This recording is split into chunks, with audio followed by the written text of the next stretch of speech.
Hello and welcome into everybody tuning in over on the YouTube stream. It is so good to have you in here with us for the day.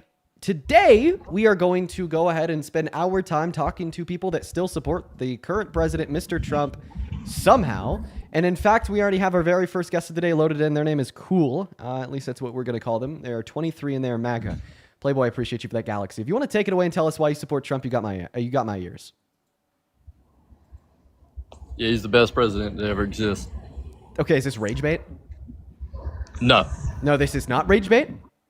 No. Okay, why do you literally think he's the best president that has ever lived ever? Yes. Can I ask you a serious question? I think before you ask me your serious question, I would appreciate a response to my serious question, that being, why do you literally think that that President Donald J. Trump is the best president this country's ever had? Because he got shot at and survived. Okay, so if hypothetically before the election Kamala Harris had got shot in the ear and survived, would she have been the individual you would have cast your vote for? Yeah, she didn't make it. She didn't make it? She didn't make presidency. These words aren't making sense. Sucked. No, I said if before the election, right, Kamala Harris was the one that got shot in the ear and survived, that you would have voted for her because of that. No, not at all. Okay, so then why did that make you vote for Trump if it wouldn't have made you vote for Kamala Harris? Kamala did not become president because she's terrible. She's terrible. Okay, could you name one bad policy she ran on? Yeah, all of them. Okay, could you be more specific than that? Could you name one? Yes, every single one. Okay, all right. Well, this is obviously not being specific, so I'm going to move on to the next guest. You have a good one. We're going to go to get that next guest connected and loaded up into the live right now. Go ahead and hop in that queue if you support Trump. We'll get you connected to the stream, guys.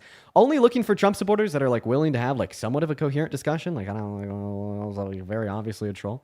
We're going to move on to the next guest right now, Jay Walker. Let's go to get them up here. Hey, I appreciate you for the music on stage. Holy shit, what a cool gift. Thank you so much. Thank you. What's up? Do you support Trump? I'm so sorry. I got to remove you. You have to be at least 18 to be on the live. you gotta be at least 18 to be on the live. Is summer over? I'm sorry. I think the summer ended like forever ago, and I'm tripping. We're gonna move on to the next guest. We got Mr. Sam Drill loading up into the live. Hey Tim, I appreciate you for the $10 super chat, saying so glad that you're back. Well, I appreciate you for the love, Tim. It is certainly good to see you. I remember your name. You've been in here a handful of times before. We're gonna move on to the next guest right now. Let's go to get that next guest loaded up into the live. We got Wyatt Blue connecting, guys. Keep in mind that we're only looking for serious Trump supporters. As well, Susan, thank you so much for the $50 donation over on PayPal. Susan, that is so incredibly kind of you. Susan says, Dean, keep the facts coming. Thank you for your voice. Well, Susan, I really appreciate you for your kindness. Thank you so much, Susan. Let's show some love to Susan down below in that chat. Thank you guys so much. What is up? Do you support Trump? Yeah, I do. And how old are you? I'm 18. And what year were you born in? 2006. Okay. Well, I don't think that you could be 18 born in 2006, so you have a good rest of your day. Moving on to the next guest. Come on, guys. We got a bunch of kids requesting up. This is a space where we are only looking to talk to American adults that support Donald Trump as president. Wait, actually, yes. No, you can be. You can be 18 born in 06.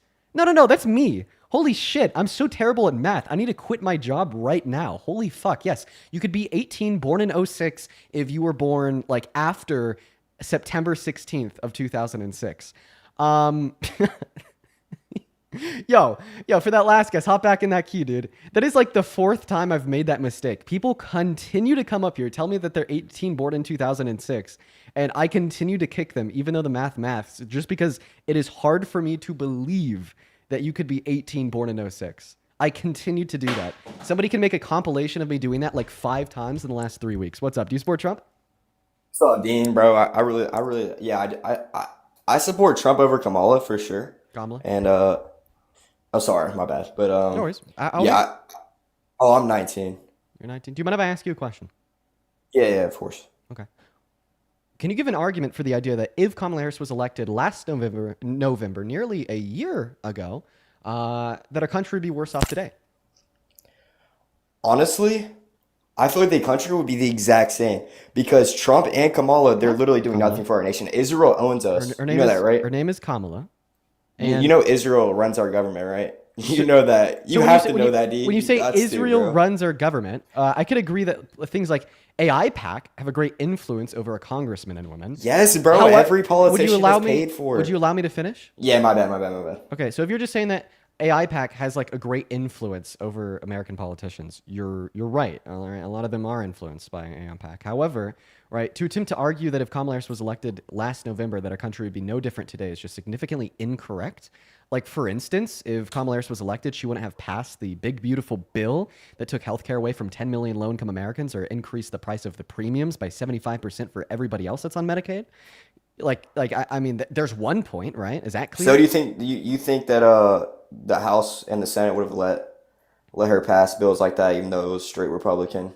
Well, I mean, I just want to be very clear on what my claim just was. She wouldn't have passed the big, beautiful bill, right? And who ultimately would have the power to veto or send a bill into law? That would fall on the presidency or her. So I'm just, before we continue our conversation any further, okay, we can make it very clear with one example of how our country would be materially better off today if Kamala Harris had won the election. That being that the big, beautiful bill wouldn't have passed. 10 million people wouldn't have lost access to Medicaid. 3 million people wouldn't have lost access to food stamps. We wouldn't have seen a rollback of the clean energy credits offered under the IRA, which is expected to increase the price of energy by upwards of $500 for the average American. And we wouldn't have seen millions of school children taken off of free school student bro, lunches. you're not understanding, dude. You're not getting it. So haven't you met Biden, or was that Harry? Did you meet Biden? I didn't meet him personally, but I did go to a party at the White House that he hosted. Well, that's fire, bro. But still, dude, do you don't see the corruption, bro? Like literally all of.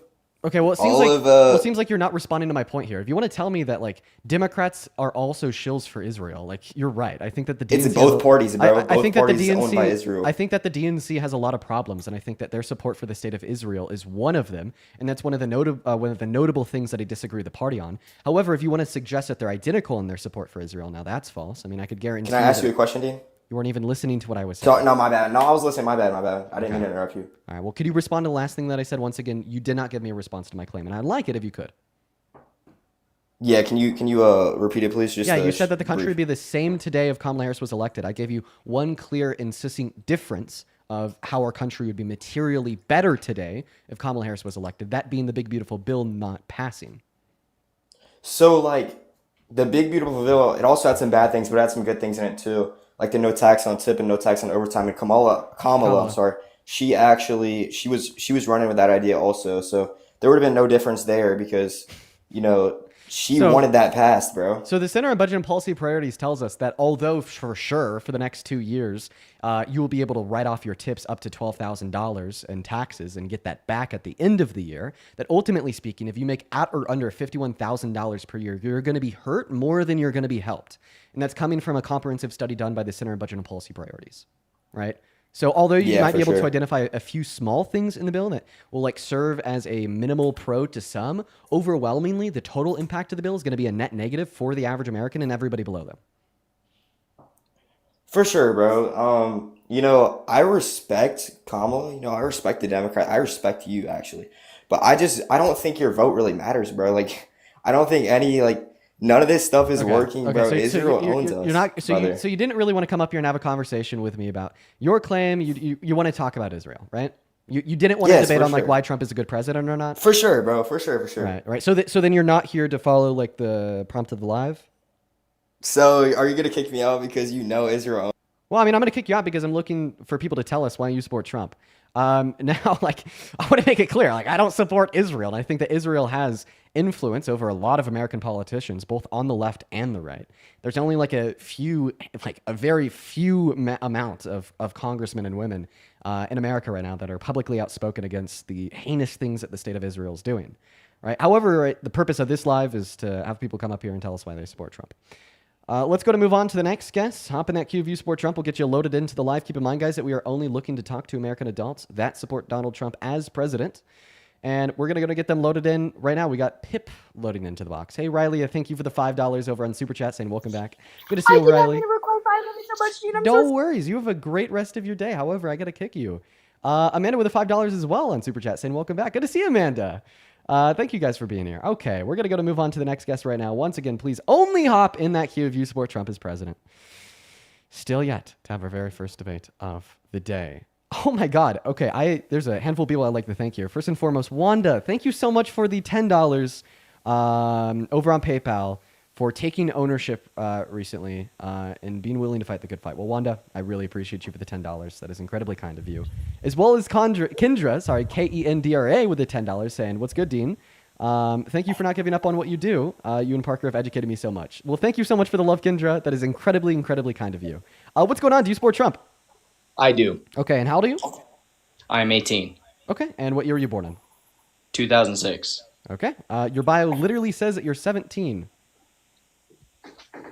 Yeah, I forgot to update it. Okay, what month in 06 were you born in? I was born in September. What day? What day? The 18th. So you'd actually have turned 18 literally a year ago. Yeah. And you I just forgot to don't change I don't your get bio? on I don't get on TikTok that often. Okay, well, that's actually something that we could fact check. So you're telling us that you don't get on TikTok often. That's why you haven't changed your bio. I'm going to go look at the posts on your feed. And if I see like multiple in the last year, I'm not going to believe you. If I don't, I will believe you. 3 days ago. Oh, wait, actually, you know what? You're right. Actually, I kind of believe him. He has one post from 3 days ago, but then his last post from before that was in January. Then the last post from before that was in 2024. I'll actually believe you.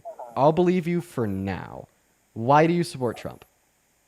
I support Trump because of all of the immigration laws that he did, and he's attempting to fix the economy from before, not just Biden administration, but also from the COVID pandemic.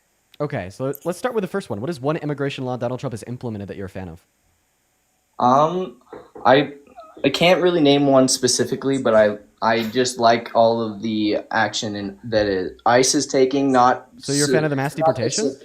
Not the severity of it, but I like the idea of it. You like the idea of mass deportation? Well, first and foremost, you can't separate the idea of mass deportation from the material outcome of it, which you're calling severe, which should be called severe, because we're seeing illegal immigrants being held in detention centers for 3 months with no reason, or people like Abrigo Garcia being illegally deported to a torture prison in El Salvador, where he lost 30 pounds in 3 weeks. It is incredibly severe and incredibly immoral. But I guess I should ask you, why do you support the idea of mass deportation? What is one way that mass deportation would materially benefit this country?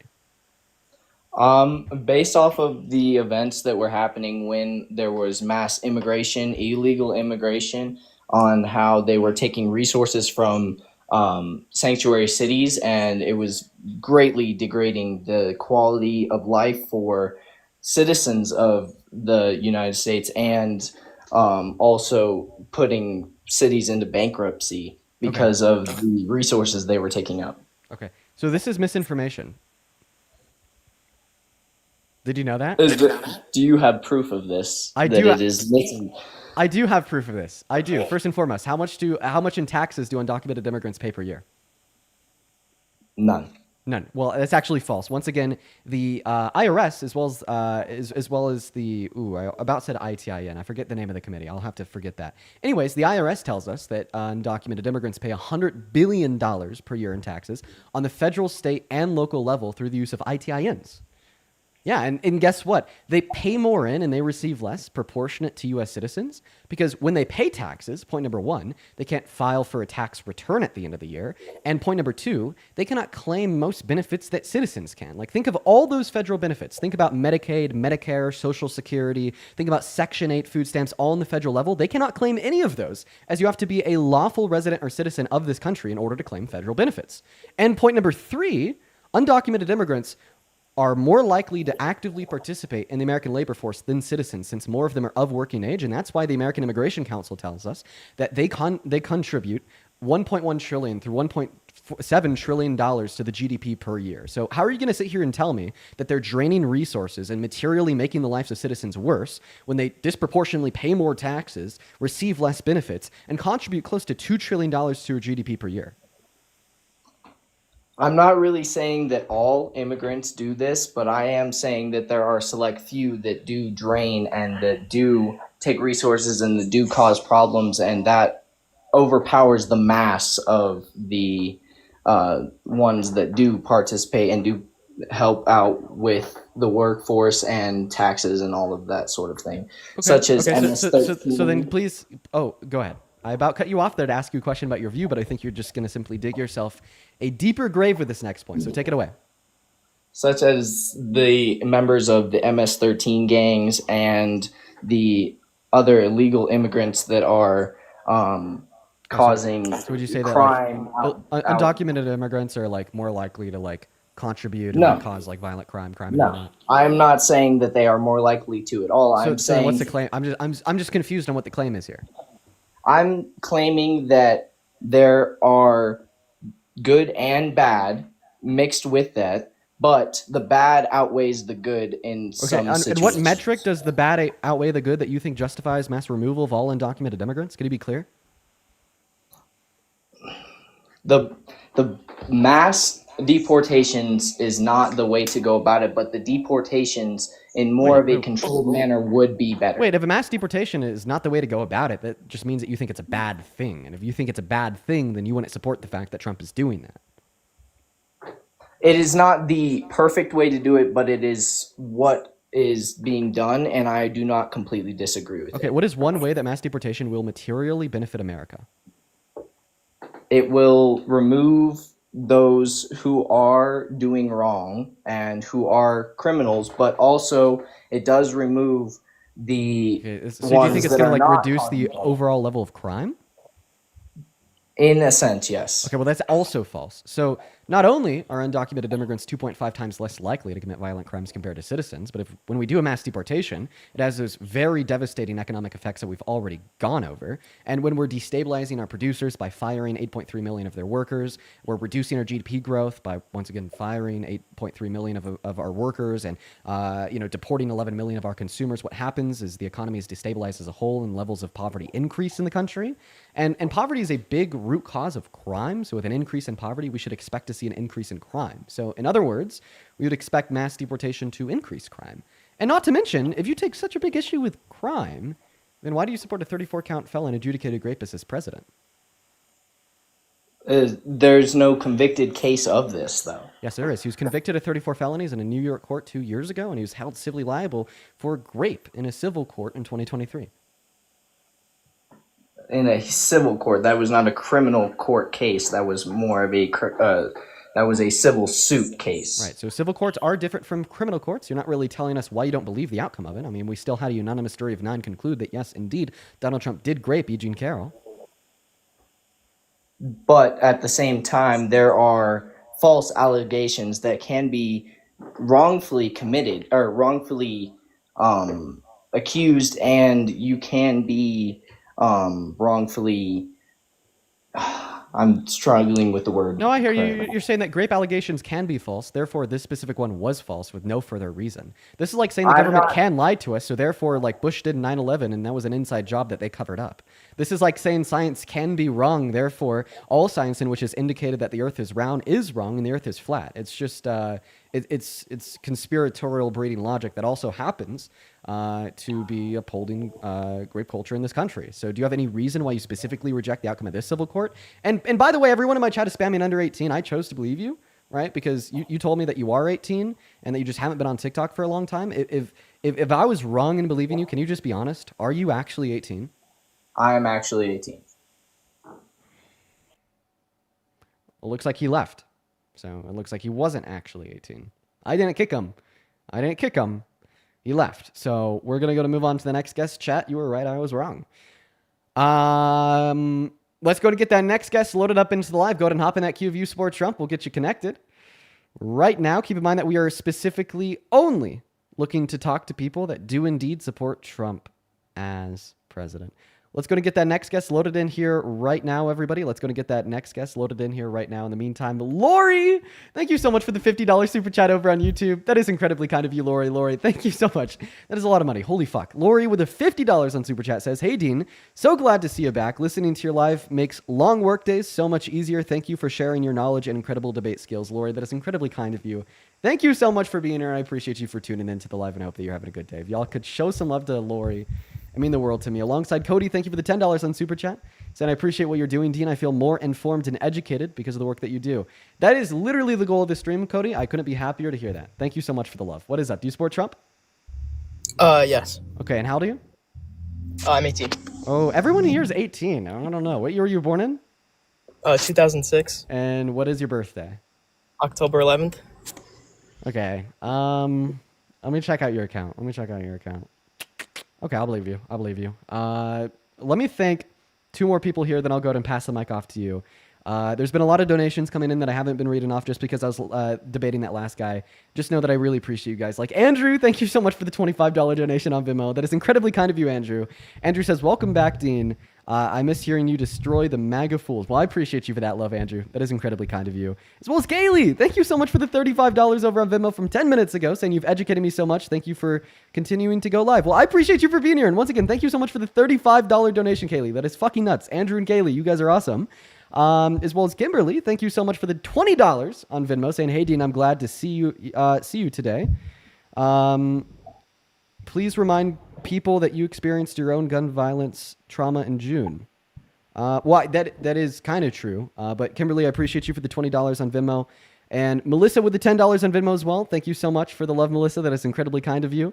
And Roberto with the $25. Thank you so much, man. It's good to see you. Everyone show some love to Roberto in that chat for the $25. That's incredibly kind of you. Roberto says, glad you're back, brother. Keep fighting the good fight for us. Well, I appreciate you for being here, man. And thank you for the $25. For everybody in the chat spamming that he's 15, do you have any reason to believe this? 15? Or are you driving right now? I'm in a passenger. Okay. I don't know. He sounds young. I gotta say, he sounds young. We're gonna be safe and go ahead and move on. And Espada, I appreciate you for that Vikings hammer. That is incredibly kind of you. Let's go and get that next guest up in here right now, quite frankly. And thank you so much, everyone, for the love. Thank you guys. Seriously. Thank you so much. As well as like Ella with the $10 on Venmo saying, love you, Dean. I love you too, Ella. It's good to see you. And Noah with the $20 on Venmo saying, I've been a long time VOD watcher, but I've never caught a stream. Thank you for everything that you do. Noah, it's so good to have you here. Thank you so much, Noah. Thank you so much. What's up? Do you support Trump? Okay, Isaac is not here. We're going to move on to the next guest. Go ahead and hop in that queue if you support Trump. Go ahead and hop in that queue if you support Trump. We'll get you loaded up. So we're specifically only looking for people that do support Trump, guys. We're looking for some debates. And unfortunately, we're not really finding them today. Hey, Greg, thank you for the glowing jellyfish. I really appreciate that. Thank you so much for the love.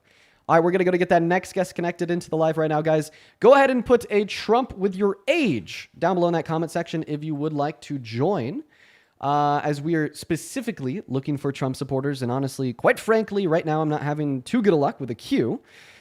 But we're going to go to get that next guest, Dominic, loaded into the stream right now. Okay. All right. What's going on, Dominic? Do you support Trump? Nah, Dreamy Bull. I think he said no, so I'm just going to kick him. We're going to move on to the next guest right now. Everyone just do give us a minute. What is up? Do you support Trump? No. Okay. Guys, stop joining the queue unless you support Trump. Come on, y'all. Dude, we definitely have enough people. We have like 32,000 fucking people in the TikTok stream right now. It should be really easy to find some Trump supporters. It should be like incredibly easy. What's going on? How old are you? Yo, bro, what's up? Age, please? 18. I don't believe you for a second, my friend. Have a great rest of your day, though. I'm so sorry. What's up? Do you support Trump? No, they left too, dude. What's going on with all the kids? What's going on with all the kids, guys? Come on, y'all. Dude, this is why I ask you guys to put like Trump in the chat with your age. So like I'm looking for some like older people here. You know, I want to find somebody that has like twice as much life experience as I do to come up here and have a conversation with me about why they support Trump. That's who we're looking for. We're looking for the MAGA grandpa, the MAGA gramps. Okay. All right. Hey, what's going on? Do you support Trump? I do. Dude. What did I just say? Okay, we're going to move on to the next guest right now. Holy crap. We're going to move on to the next guest, guys. Everyone do just kind of give us a minute so we could get that next guest loaded up into the box. What is going on, dude? Guys, come on. We got Mr. Disrespectful loading into the live. Hopefully they're not too disrespectful, right? Hopefully they're not too disrespectful. While Mr. Disrespectful's loading up, I saw this came in a while ago, but Catherine, this is like seriously fucking nuts. Catherine, thank you so much for the $100 donation over on PayPal, Catherine. That is so incredibly kind of you. Catherine with 100 big ones says, we love you, Dean. Glad to see you're back. Hope you're hanging in there. Catherine, that is so incredibly kind of you. I appreciate you for being here. And thank you seriously so much for the $100 donation. Catherine, that is nuts. Thank you so much, guys. Please, while we're trying to get like a single Trump supporter up here, it's like literally proven impossible. Show some love to Catherine down below in that chat. Thank you so much, Catherine. That is so incredibly kind of you. Thank you so much, Catherine. What is up? Do you support Trump? Yeah, I do. And how old are you? I am 20. Okay, let me thank two more people here real quick. I'm gonna go and pass you the mic, and you could tell us why you support Trump. First and foremost, Eva, thank you so much for the $10 on PayPal, saying love from Norway, love to Norway. And Jade, Jade, it's so good to see you. Thank you for the $50 donation on PayPal, saying welcome home. Doing what you do so masterfully. I'm sorry, I can't pronounce that word. Jesus Christ, I'm having a hard day. Jay, it's so good to see you again. It's been a while. Thank you so much for the $50. That is so incredibly kind of you. Show some love to Jay down below in that chat while we pass the mic off to our new guest here to tell us why they support Trump. Go ahead. All right. So I don't want everyone's gonna be like I'm crazy, but I know where the money's going, and it's going to Israel. I know you work for Israel. I know you do. So There's no way you don't work for Israel. So you're telling me that the IDF pays me to shit on the IDF? What? Yes. Yes, you work for Israel. So why would Israel pay me to shit on them? Like, I'm like notably not a fan of Israel and incredibly pro-Palestinian. No, it's just I know, but like you gotta think about it. Westward expansion in 1887, we gotta look into that. You know. So do you support Trump? Do you want to give us an argument why? Yeah, of course. I support Trump because of his immigration policies. Okay, but actually, just real quick, before we debate, Trump's immigration policies, like seriously, respond directly to the words that are about to come out of my mouth. Just respond very clearly. Why would Israel pay me to shit on it? You shit on them? Yeah, I'm anti-Israel. I'm pro-Palestine, and I think that Israel's committing an ethnic cleansing, and I think that the state of Israel is like doing absolutely terrible things. Why would they pay me to say those things? Because everyone like you, all these like influencers, I feel like they all have like some sort of connectedness with Israel of some sort. I just have a gut feeling, So would you say that like maybe Israel's paying me to shit on them to like disseminate and stop the conspiracy theory that like everybody in the media loves them? I don't know. People do crazy things for money. You are so far gone. Okay. So I'm not. You told us that you told us. Sorry. I'm not far gone. So you told us that you. I know you work for them. Just shut the fuck up. Okay. You told us that you support Trump because of his immigration policy. I'm not going to take that first comment too seriously. What immigration policies of Trump's makes you support him as president? I just think that his strengthened border security, I just feel like it's pretty good because there's no new crime rates, There's like actual focus on national security and there's actual like promoted jobs for like US citizens. So what good policy did he pass to lock down that southern border?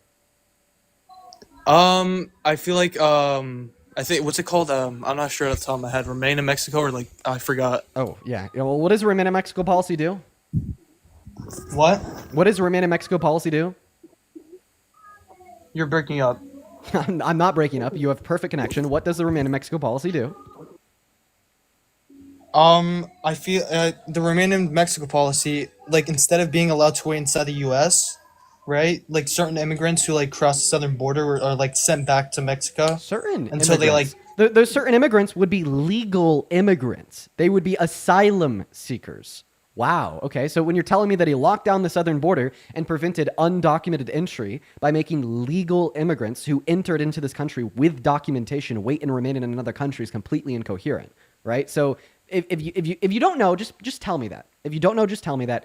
Can you name any policy that he has like passed and implemented, or an executive order that has really shut down that southern border? I'm not sure off the top of my head. Okay, and that's a fine response, okay? But listen, I would say that Donald Trump hasn't shut down the southern border with good policy. I would say he's shut down the southern border with something like fascism. I mean, like, think about it, dude. He has been violating the constitutional and human rights of undocumented immigrants that are already in this country. He deported planes worths of Venezuelan immigrants without due process to CCOT against the withholding order of a judge. He illegally deported Abrigo Garcia, where he was beaten and tortured in CCOT for 3 weeks. He has been blackbagging college students and taking them to ICE detention centers 1,000 miles away without due process, once again violating the withholding order of a judge. And I mean, we've seen that this trend has continued since the day he got into office until now. And I think these facts have literally scared away undocumented entry because they don't think they will have a better life in America under the Trump presidency. And I think this is the same thing that has reduced legal immigration, the same thing that has reduced tourism for business and leisure and just travel altogether into this country. I mean, like as of 3 months ago, I think the U.S. is now officially on a UN Human Rights Watch. All right, nice. You see, I'm willing to accept defeat, unlike other people, and I agree with you. All right. Okay, is there anything else that you want to debate? Fuck me, Dean.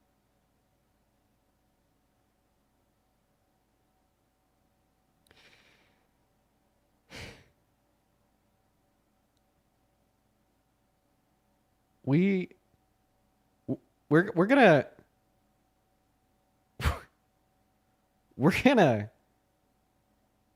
gonna go ahead and God, that just was so unexpected. You know?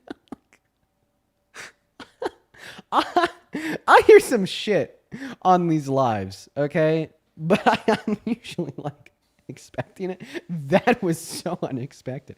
Hey, welcome in, Chris. Do you support Trump? I do indeed. Let me just first say, like, How old are you? I'm 22. Okay, all right. And Mr. Let me start by saying this: you gained a lot of respect for me for the whole September 10th thing. I personally didn't like you. How about this? Here's what I have to say to that. You're telling me that you have more respect for me. Yes, 100%. What if I could use this as an opportunity to change your mind? Like I can't really like think of a better like response to that. You know, like you're telling me that like, you really didn't like me before that day, So, and it's now not the fact you have that I like don't more like respect you. for me after. Like maybe like the only way like I could like really move forward from here is by using this as like an opportunity to like get you to stop supporting Trump because you're going to be like better receptive to what I have to say. Like that's like really just like the only thing I could really think of right now. So I mean, let's have a conversation about that. I'm more politically in the middle. Like I'm not. I support Trump, obviously, but like politically in general, I'm more in the middle. Like I'm ideologies of both sides. So why do you But support Trump? For me, it was more. So first election, I was 2016. I was younger. I turned 18 more towards the 2020 election, right? But I was August, so I couldn't vote 2020. It was more 2021 I could vote. So the ideologies that I saw between, the economy being younger. I mean, obviously 2020, we had that big old crash, right? Yeah, we did. From COVID, from everything else. But you look at, right, gas prices from, look in California, right? You were at $6-7 a gallon there for a long time. Gas. Moved straight out of there. So what is the conclusion of the claim here? Do you think that Donald Trump has reduced the price of gas, or the Biden-Harris administration increased it? As of right now, there hasn't been a change in nothing, to be completely honest. Well, there actually has. Right. There actually has been changes in things economically speaking, which is seemingly what you want to talk about. So our GDP growth last year was 2.4%. This year, the feds are telling us it's projected to be annualized at around 1.4%. So it's down by over a percent. That is a change, and that is a bad change, okay? We also see that long-term unemployment is the highest it has been since 2017, excluding the pandemic. Today, under Donald Trump's second term, we see that investment into American manufacturing is now going down for the first time in years after seeing a massive boom under the Biden-Harris administration. We see that inflation is up. The price of every single good and commodity sold in exchange in the grocery store costs more today than it did in January.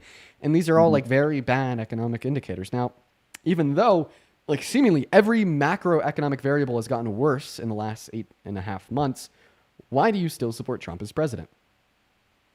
So I can go back on the immigration thing. That's just for me personally, but we're not going to go back into that debate because you just had that debate about it, right? I can go into the ban on abortion, but you've had a million debates about that. I don't want to get into that. Well, then what do you want to get Right. into? I'll get into that. Like, what do you want? Like, we're here to debate. Like, do you support the had a ban on bunch of abortion? debates, so that's like- do you think that abortion should be Yeah, banned? I do. I do indeed. Okay, even in circumstances of grape. So, in circumstances of grape and incest, I believe that 100% they should be allowed. Okay, so right. then why do you think that they should be And- banned in elective circumstances? So, in elective circumstances, right, I'm a big believer of you die by your act, or you unalive by your actions, right?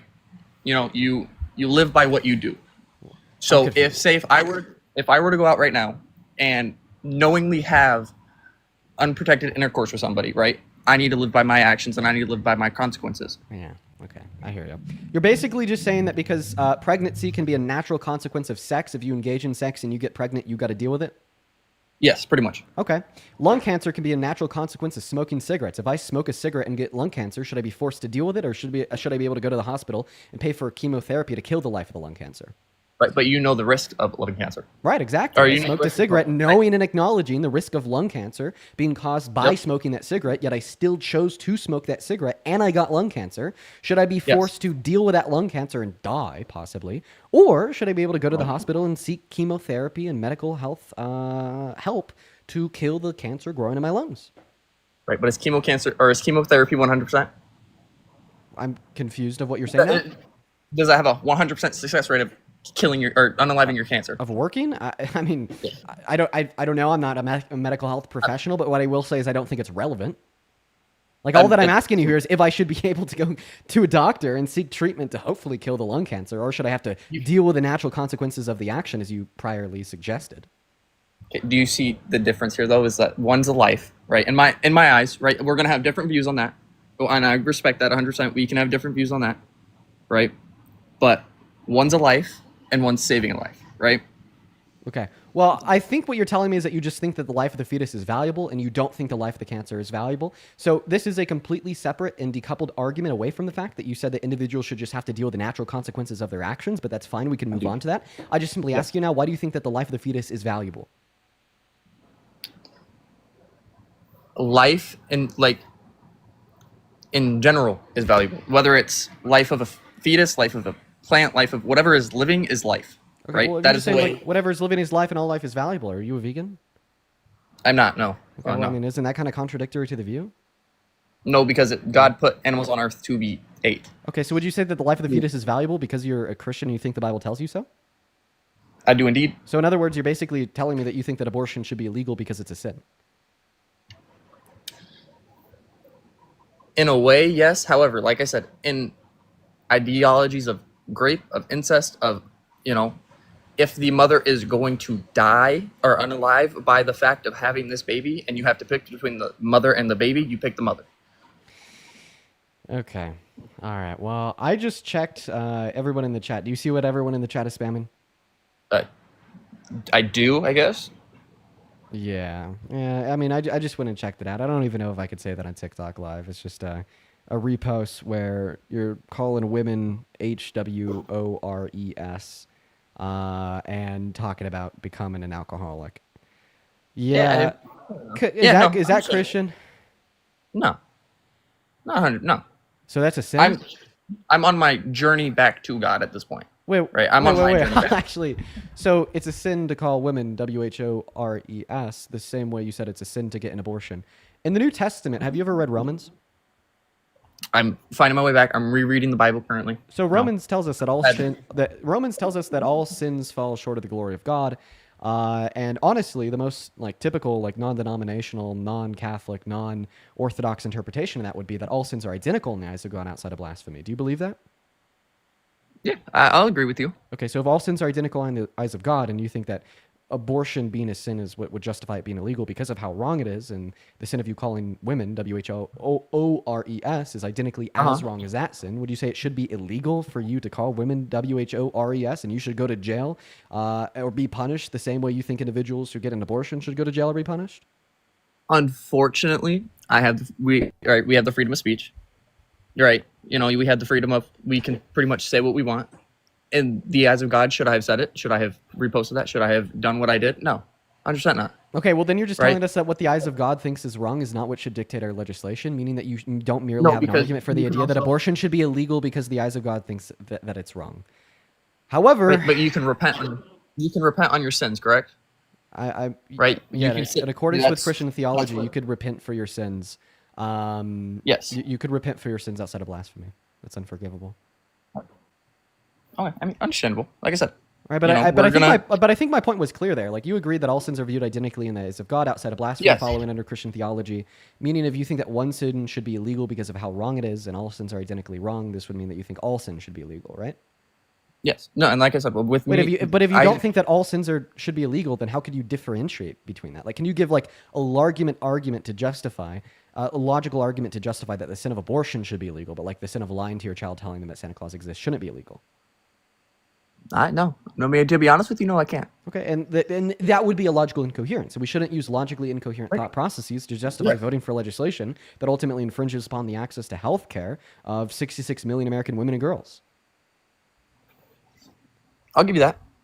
Great, man. Well, yeah, I think about that a little bit more, man. Appreciate you for giving me that. We're going to move on to the next guest at this point. Everyone just give us a minute.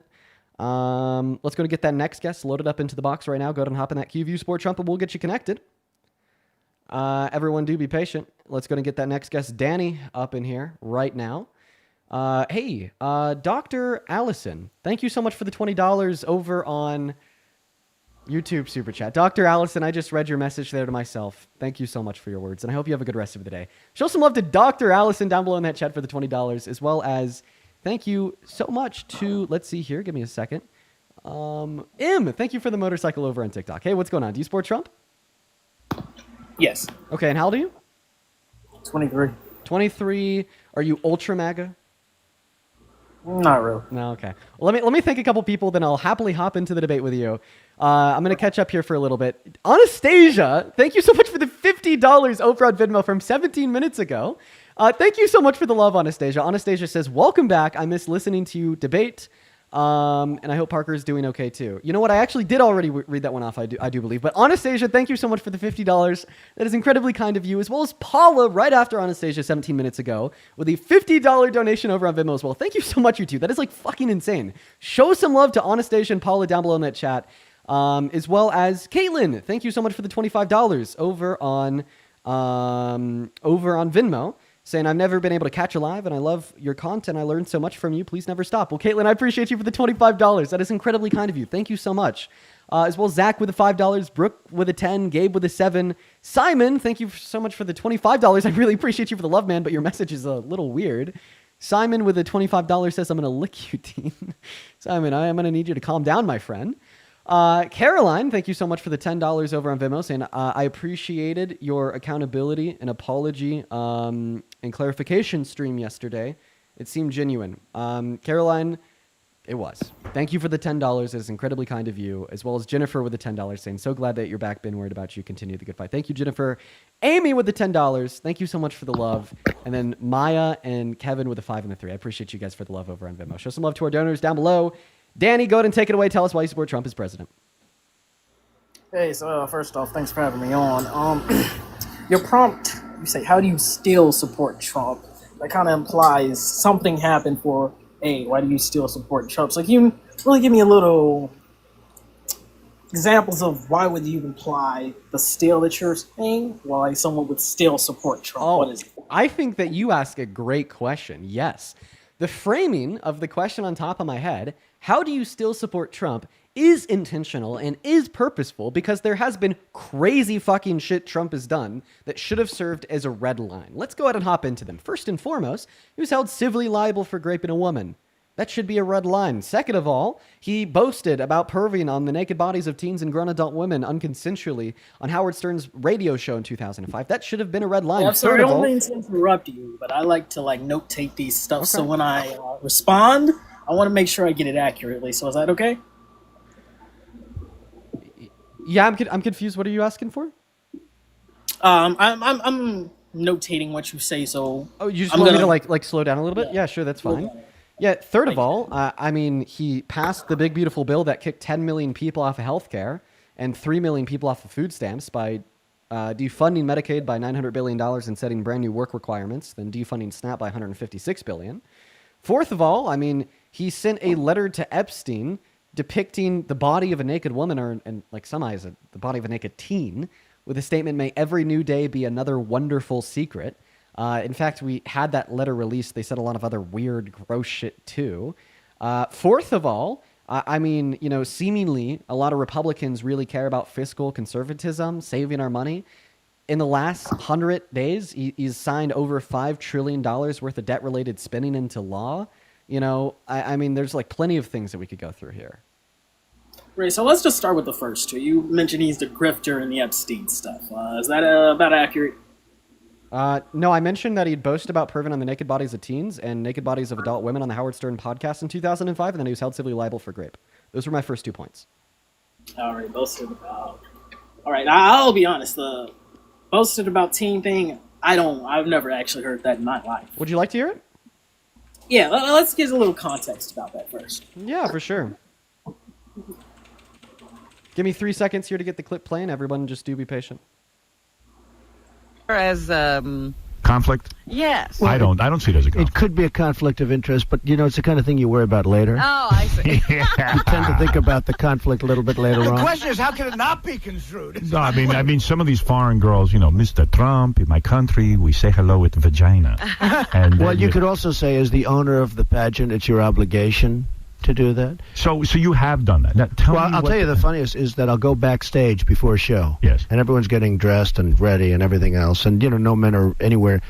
And I'm allowed to go in because I'm the owner of the pageant, and therefore I'm inspecting it. You know, I'm inspecting. I want to make sure that You're like a everything is doctor. good. You're there. Yeah, the dress. Is everyone okay? You know, they're standing there with no clothes. Is everybody okay? And you see these incredible-looking women. And so I sort of get away with things like that.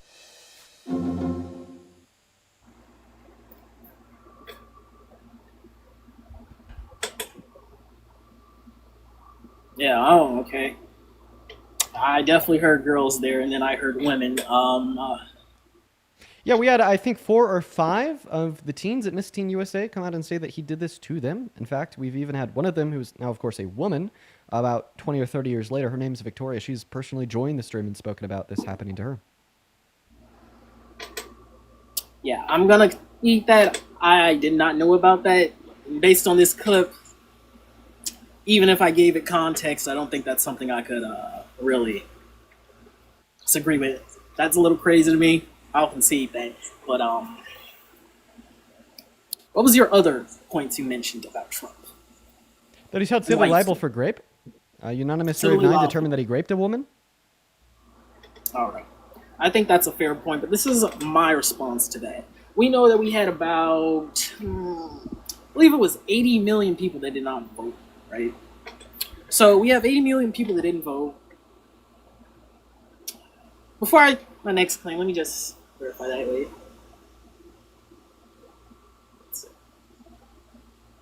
All right. University of Florida, yes. Of the votes, 245 million people voted. About 64% of the voting eligible population voted. 30% did not. That leaves about a 4 to 5% amount that were left that decided to vote right after the president. Even though, let's just say, I'll grant everything you said about Trump was true. Why do you think 4 to 5% of people decided to switch? So why do I think a lot of people still voted for Trump even though these things are true? Yeah. Either they didn't know it or they didn't care. I think that's a fair point. You just showed me something I've never known about. A lot of things to think about. You know what? I came in here, I was expecting more economical stuff, and you're telling me things I've never heard. I don't think I can dispute any of that, so I'm going to go ahead and concede that. Okay. All right. Well, I mean, if that's the end of the debate, that's the end of the debate. Also, like right there, I mean, I was gonna bring up, you know, the repost everyone in the chat's talking about. I saw it. I mean, he's off the stream now. It was like saying some dumb shit like, oh, like if I pay the bills, I'm gonna expect you to be my mom and to cook for me and clean up after me and all this stuff. Yeah, we're gonna go to move on to the next guest. Let's go to get that next guest loaded up into the box right now, everyone. Do just be patient while we get that next guest loaded up into the stream. What's up? Do you support Trump? Not really anymore. But Based. That's awesome, Lucas. I'm happy to hear that you no longer support Trump. Unfortunately, I'm going to have to remove you since we are only looking for people that do. However, I hope you have a good rest of the day and good to hear that you've changed your mind. I think that is awesome. What is going on? Do you support Trump? Yes. And how old are you? I'm 18. And what time is it? It is 11:42. And banned. We're only looking to talk to American adults. Unfortunately, I hope you have a good rest of the day, though. Let's go to get that next guest connected to the live right now. Make sure if you are in that queue that you are pro-Trump, pro-MAGA, okay, ultra MAGA. We're looking for some debate. So let's go to get that next guest connected to the stream right now, quite frankly. Okay, let's go to get them up here right now. Okay, awesome. Hey, we also... Thank you guys so much for the love. Thank you guys for the love. I gotta thank a handful of people. I think I got most of the people over on Venmo thanked. However, there's just a handful of people over on PayPal. We'll do that like, intermittently with the next. Stop ripping the spiel. What's go? Whoa! It's an anxiety pin. Calm the fuck down, dude. Hey, dude, calm down. Do you support Trump? Yeah. Yeah. How old are you? Freaking 5 years old. You're 5? Yeah. Yeah. Get the fuck off the stream. He was 5 years old. He was literally 5 years old, everyone. Hey, Catherine! Thank you so much for the $25 over on PayPal, Catherine. That is so very kind of you. Show some love to Catherine down below in that chat. Catherine, I also read your message there. Thank you so much for the love. That is incredibly kind of you. As well as Gina and Days with the $6 each. Thank you guys so much for the love. And then Miguel with the 10. Thank you so much, man. And then, hey, Destiny with the $15 over on PayPal says, hey, Dean, welcome back. I appreciate you. Thank you so much. I appreciate you too, Destiny. Good to have you in here with us for the day. And thank you for the $15 donation. As well as Bjorn. Thank you for the $25 over on PayPal saying happy 22nd birthday. Well, Bjorn, first and foremost, it's good to see you. Thank you so much for the $25. Show some love to Bjorn down below in that chat. And I actually turned 21 like 2 weeks ago. But I appreciate you for the love nonetheless, man. Welcome in. Do you support Trump? Yes, I do. How you doing, Dean? I'm First of all, doing okay. How old are you? good. Yeah, 18. I mean 19, sorry. What year were you But born in? 2006. Okay, why do you just have like a video just like shitting on individuals that are lesbian? Like what? No, that's a meme. I will address that if you want me to, but that was my only meme that I left up. But Dude. I trust me, I'm not homophobic. Trust me. I actually want to have a serious debate with you. All jokes aside, I was a meme page, but I'm not a meme page anymore. I took down all my videos. I will happily have a debate with you, please, if you allow me to. Is the joke just like haha lesbians? No, it was actually a meme that I stole. It was something on Google. It was like if you see those like the dikes in Walmart that like look. It was a dumb. We're gotta move on to the next guest. Everyone, just give us a minute. Let's go to get that next guest loaded up into the box right now. We got Ava loaded into the live. Everyone, do just give us a minute. What is up? Do you support Trump? Yes, I do. And how old are you? I am 19, just turned 19. My birthday's July 28th of 2006. Hey, man. Happy late birthday. Yeah, let's have a conversation. Quickly before we do, there's a handful of people that I like to thank. I'm just not caught up over on the PayPal. I appreciate everyone once again so much. Like Andra, thank you so much for the $10 saying, love from Moldova. Dean, you got me interested in politics and what's going on around the world. Love to Moldova, Andrea. That's so cool. Thank you so much for being here and thank you for the $10. As well as Caleb, thank you so much for the $10. Saying I appreciate you for debating with people in open forum on the other side. Well, yeah, that's what we do. We try to change minds. I appreciate you for being here, and thank you for the $10, Caleb, as well as Danielle. Danielle, dude, thank you so much for the $50 donation over on PayPal. Danielle, it is so good to see you. Holy fucking shit. I feel like it's been forever. I've been off for a couple days. Danielle says, welcome back, Dean. I missed you. Good to see you smiling, and I hope that, I love you. Danielle, all the love to you as well. You've been watching like literally forever. All the love to you. I hope that you're doing well. Thank you so much for the $50, Danielle. As well as Kate, thank you so much for the $20 over on PayPal saying, Dean, thank you for being a voice of reason. I also hope that Parker as well. Thank you so much for being here, Kate, and thank you for the $20. Show some love to Danielle and Kate down below in the comment sections, and I'm going to go to pass the mic off to you. Tell us why you support Trump.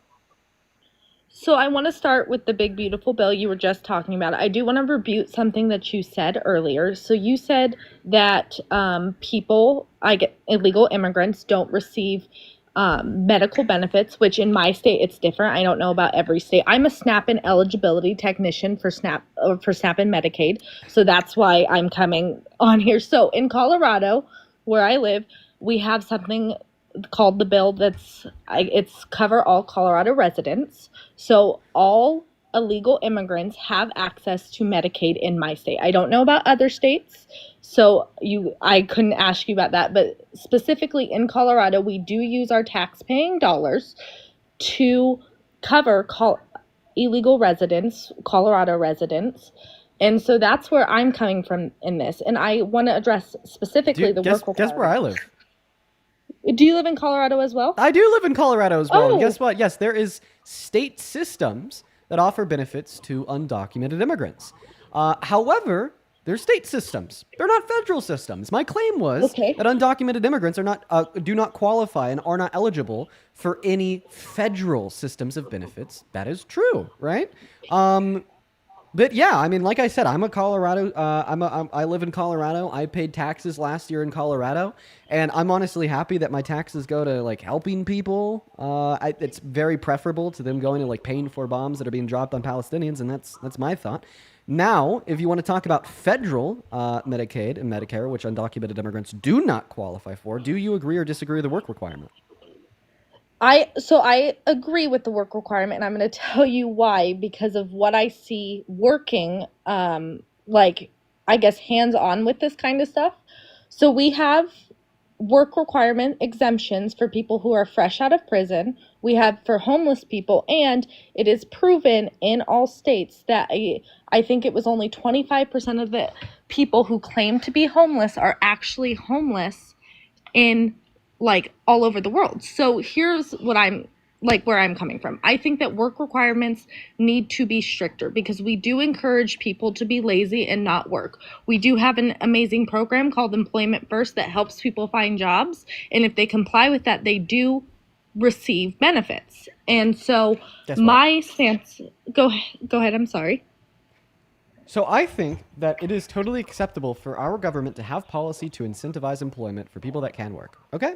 Right? I just simply don't think that essential social safety nets that save people's lives, like going to the hospital and seeking health care, are the ones that should do that. I think that policy to incentivize employment should be separate and decoupled from policy that saves lives. So when we throw a work requirement on Medicaid and you're telling me that's something that you support, here's a question that I have for you. Would you support putting a work requirement on other social safety nets, like driving on public roadways, calling the cops, calling the firemen and firewomen?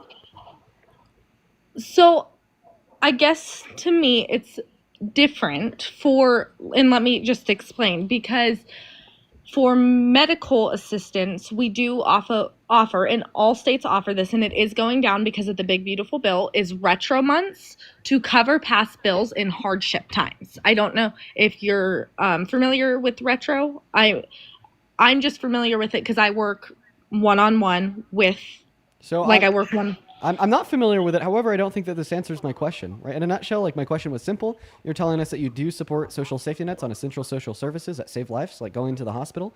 Guess what? There's other essential social services that can save lives, such as like calling the cops to report a break-in or something like that. Do you think that you should have to be working in order to call the cops to report a break-in? No, but do you think that you shouldn't have the right to not work and receive federal benefits is my question when it comes to Medicaid, not other things, but Medicaid I see differently because again, I work one-on-one and I see a lot of people who use this not to work, especially SNAP as well. No. People don't use Medicaid to not work. Medicaid doesn't pay your bills. Medicaid doesn't put a roof over your head. Medicaid doesn't put dinner on the dinner table. Medicaid just simply covers your bills if you happen to have to go to the hospital and get like a skin checked out that may be cancer. It will cover your bills if you have to go seek treatment for prostate cancer that's not covered under like the Social Security Administration's definition of something that makes you unable to work, right? Like yeah, these things are important. They save lives, and I think that they should be available to low-income Americans that don't work. And I don't think that they cover or pay for your bills. But we do have more programs that also require work requirements. And again, like with the SNAP thing, in 2015, the 130% FPL was only $1,174. Right now it's $1,632. And I know that doesn't seem like a big difference, but for SNAP benefits, it is, especially because I see a lot of the time people who make too much money to have SNAP benefits, but not enough money to afford to live because we are offering this to so many people. Does that make sense? No, Where I'm coming? Could you repeat like that? Could you like get that down to like a sentence or two and repeat it? Yes. So the 130% federal poverty level in 2015 was $1,174 Per month? Now like it is income? Okay, so we had like yes. we had a okay. What's So where's and this now going? it's so that's kind of what we do to determine whether or not you're eligible. So you have to make between the 130% and the 200%. I don't understand. For both- I don't understand what this has to do with like my claim at all. Right? Because my claim, and I'm gonna make it like so simple here. I think that putting a work requirement on Medicaid is bad because Medicaid is essential. Yes, but people who aren't working and don't want to work, why are we going to give it to them? Because it's That is essential. Think about this. Should we like allow for people that aren't working and don't want to work to be able to call the cops, even though the cops are paid for and funded by the taxpayer? Yes. Okay, why should we allow them to do that? Well, because to me that's a life-saving emergency, and we have emergency Medicaid that has a Life-saving higher emergency. income limit. So point number one, do you think that people that aren't working, that don't want to work, should be able to call the non-emergency hotline at their local PD to report something like vandalism? I think they should be able to call 911 if it's a life-threatening, but we do have That's not what I asked you. emergency. I specifically asked you about the non-emergency hotline at their local PD to report something like vandalism. Yes, of course they can. Okay, so why do you think that individuals that aren't working, that don't want to work, should be able to access non-emergency services from the police, even though those are funded for and paid by the taxpayer? Is it maybe because you think that them having access to those resources propagates a society that is better off as a whole? Do you think that them having access to those resources propagates a society that is happier as a whole, a society that lives longer as a whole, a society that isn't as decayed on average? Well, guess what? The same thing goes for allowing low-income Americans, even if they aren't working or don't want to work, to have access to the hospital. Not to mention that if we weren't to give them access to the hospital, well, what would then happen if they were to develop some ailment that isn't emergency, but is definitely impacting upon their quality of life, and they can't get the preventative health care they need to fix it before it becomes a big issue, then all of a sudden they're kept out of the workforce for many, many more years. Or on the flip side, we deny them access to preventative health care covered by Medicaid, so then at the end of the day, when they're still uninsured, that what they could have prevented with preventative health care becomes an emergency. They go to the emergency room, and then Medicaid ends up footing a bill that is like 10 or 20 times larger because of that. So like, not only do I think it's fiscally responsible to offer low-income Americans access to preventative health care through Medicaid, even if they're not working, because it promotes a better society as a whole. It ensures that more individuals are able to work by offering them preventative health care for issues that would make them unable to work, that we could stop and prevent before they even happen. But it also prevents a larger bill in the future by ensuring that there's going to be less people going to the emergency room in the future. Because to me, most employers, if you're working over 40 hours a week, they provide insurance, correct?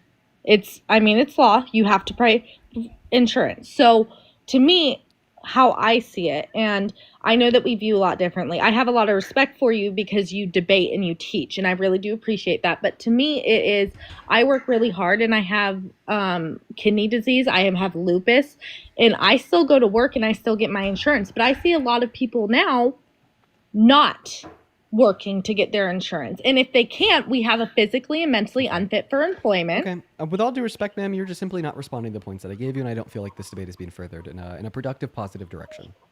Well, I appreciate you debating me. I apologize that I am not very good at it. I don't have a lot of experience, but I do think that these are issues that need to be addressed with the employment. I think that people need to be employed, and if they can't, then we have physically and mentally unfit for employment, and you do get Medicaid. Okay. I made a point back to that you just simply didn't respond to. The point that I made back to that was that we agree that essential social safety net should be offered to low-income Americans regardless of their employments. We agree that they should be able to call the cops, including their non-emergency hotline. We agree that they should be able to call the firemen and women. We agree that they should be able to drive on public roadways. Okay, we agreed on all of those things, but then we disagreed as it related to Medicaid. But then I asked you, well, what's the difference? Why do you think that an unemployed low-income American should not be able to access Medicaid, but they should be able to access public roadways or the cops? And you couldn't give me a symmetry breaker there. And then you just ultimately ignored that point, then went back to your argument, just simply re-suggesting that you don't think they should be able to access those things. And that's why I'm saying the debate is unproductive.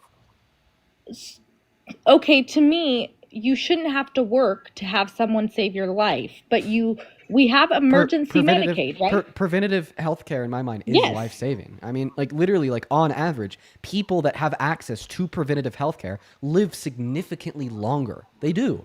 They do. I mean, like what I want you to do here is I want you to go on Google. I want you to type in average life expectancy dependent on income in America. You see the less somebody makes, the shorter their life is. Okay, and a lot of that is has a relationship to the quality of care and the access to care that they possess or not in relation to preventative health care. So if you think that individuals should be able to access social safety nets regardless of their employments, if they can save lives, preventative health care is something that does save lives. So you should treat it no differently and condemn the Trump administration for passing a bill that took these resources away from 10 million people. Okay. Well, I can see the preventative part of it.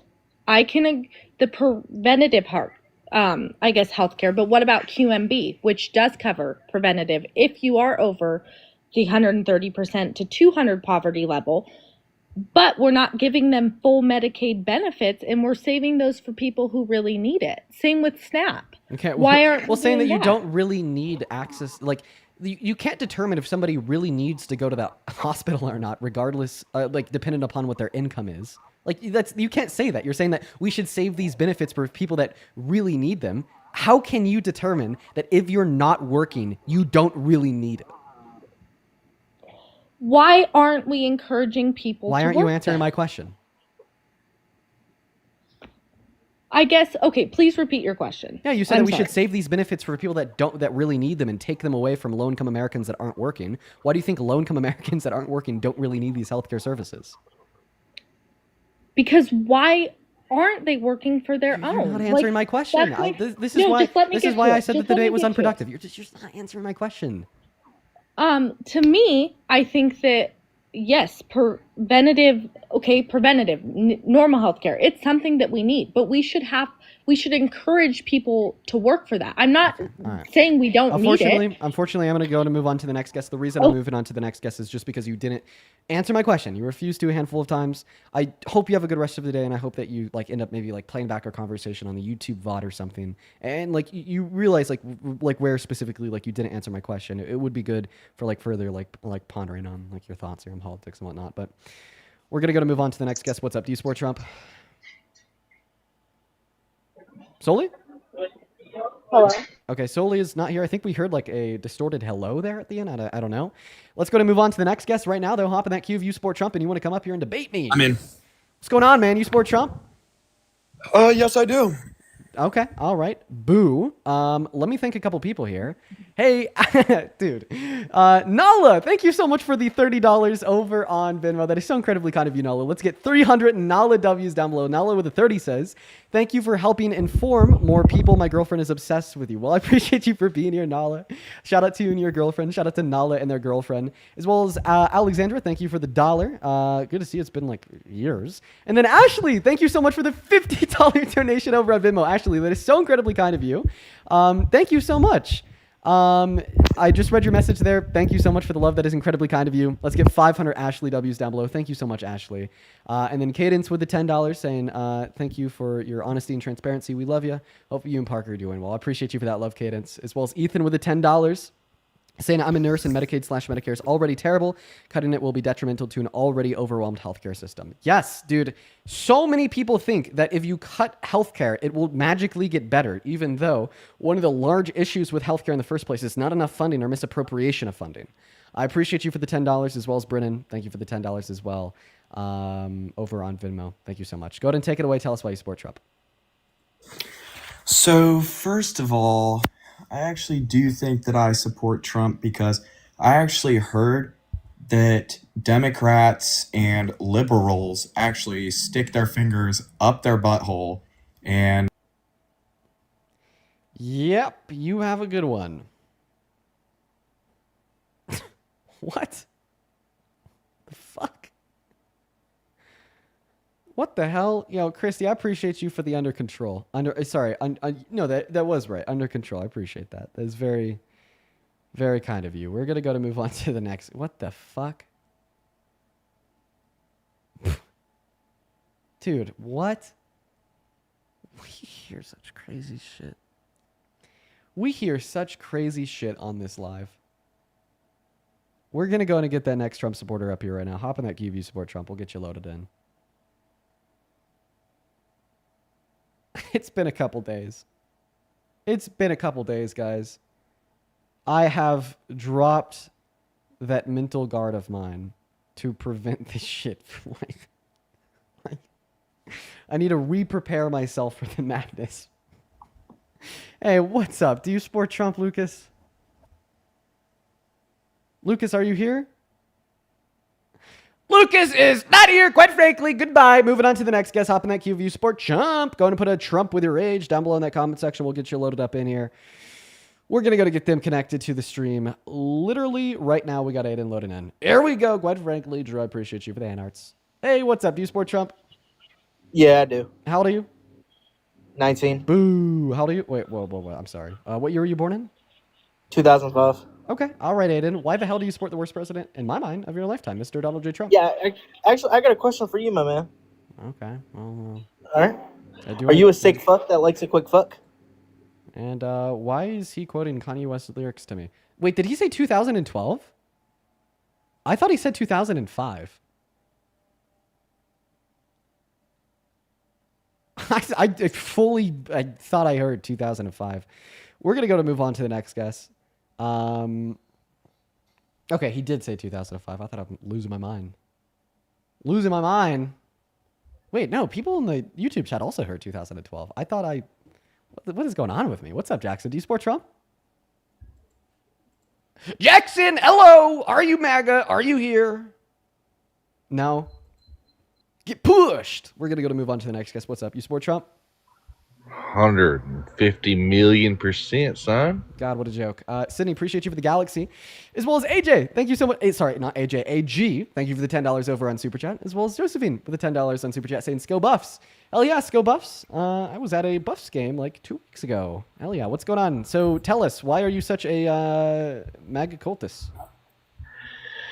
Yeah, I mean, I think it pretty much just boils down to you guys just can't accept responsibility for your actions. Can I give you an example as to how I feel that way? First and foremost, saying that you support Trump because you guys vaguely can't respond. Liberals, such as accept yourself, responsibility son. for the. I mean, such as yourself, son. Liberals. What, and I'd love to give you an. How's this going to inform me about any reason why you'd support Trump? I'd love to give you an exact example if you don't. Don't mind. But like, how does this relate to why you support Trump as president? Well, because the people that I'm about to describe that support the opposite party, that makes me want to support my party all the more. And Wait.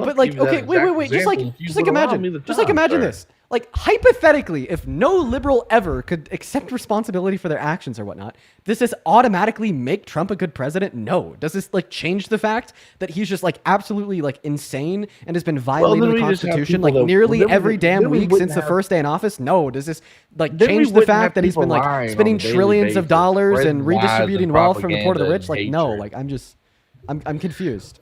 So are you ready? Are you ready for me to outline it for you or no? I just don't think that you legitimately want to have a conversation with me about why you. I do, 100%. I do, man, and I just like to outline it for you. I mean, I can give you an example. I can give you an example as to how you personally, the liberal that you are, cannot accept responsibility for your own actions. Are you ready? This seems like more of a I'm upset with Dean compared to I support Trump. I do support Trump, and if you kindly just let me express. No, I want to talk to people about why they support Trump, man. This is gonna be my last time saying that. Give an argument why you support Trump, or I'm gonna go ahead and move on to the next guest. Yeah, I support Trump because he doesn't spread hateful rhetoric in which people like you spread that would get people unalive, such as Charlie Kirk. I think that you and Parker are both responsible solely for the unaliving of Charlie Kirk because of the rhetoric that you spread on a daily basis, calling him a Schnazi and a racist and a fascist. And it's rhetoric like that that allows these trans, young, loving individuals to go out and engrave such writing on the ammunition, which they use to unalive him in front of 1,000 people or more. Okay, all right. And millions across the globe. Okay, all right. So there's a lot to unpack there. Point number one, you said that I spread hateful rhetoric by calling Trump racist, even though Donald Trump single-handedly perpetuated the birther myth of Barack Obama. I said Charlie Kirk, sir. I would appreciate it if you'd allow me to finish. where he single-handedly perpetuated the birther myth of Barack Obama and telling individuals that they shouldn't vote for Obama because apparently he was born in Africa. Then the only said Kirk. Okay, man. All right. I didn't say Trump. I said Kirk. You're not listening to me, so I'm going to move on to the next guest. I don't appreciate the interruptions, man. Let's go and get that next guest loaded up into the box. Let's go and see what they have to say. Moving on to the next guest right now, quite frankly. What's up? Do you support Trump? Absolutely. How old are you? 29. Okay. And why do you support Trump? Okay, first of all, I support Trump. I'm born and raised Floridian. Secondly, you wouldn't shut up long enough for the previous man to talk. He said Kirk, not Trump. Thirdly, your view on abortion is incredibly flawed. How do you expect to debate somebody when you constantly cut them off? Okay. All right. Thank you so much. So you support Trump because my view on abortion is incredibly flawed. No, I'm just saying, just in general, Trump's immigration policies, Trump's abortions policies, coming from somebody who has an angel baby, yes, abortion is murder unless someone was raped or incest. Okay. And you support Trump because you think that abortion is murder. So why do you think abortion is murder? You are the most annoying little prick I've ever met. Someone is really mad. And he left. Oh, God. Jesus Christ. All right. Let's go to move on to the next guest. Right now, quite frankly, hop in that queue, if and only if you support Trump as president. Somebody cannot handle a conversation. Here we go. We're going to move on to the next guest. What is up? Do you support Trump? Hey, yes. Can I represent them? Yeah. How old are you? Yes, I do. And I'm 32. Okay. And you've taught me a lot. You've kind of shaken me up, but I would like to make the case. Yeah. So why do you support Trump? So we could go a lot of places. I think abortion's a simple one, where putting it back into the hands of the states, whether abortion is right or wrong, it's better for that right to be protected 50 times in 50 states. Now, have you already addressed that before? I completely disagree with your view. Do you agree that human rights should be protected at the federal level? Yes, but you shouldn't hack it in there, which is the way that we had it there before. So your first part of the question there was yes, saying that you do think that human rights should be protected at the federal level. Can we agree Absolutely. here? Can we agree Yeah, here? we agree there. Can we agree here that it is a human rights violation to infringe upon somebody's bodily autonomy without good reason? A good example of this would be something like kidnapping. Yeah, or also saving someone's life. Okay, yeah. So for sure. So you do think that's a human rights violation? Yeah. Okay. To kill someone or to prevent someone from taking life-saving care? No, to infringe upon somebody's bodily autonomy without good reason. Yeah, I would say that's a problem. Yeah. Okay, great. And that's exactly what I would say pro-life legislation does. I think that pro-life legislation banning access to abortion infringes upon women's bodily autonomy.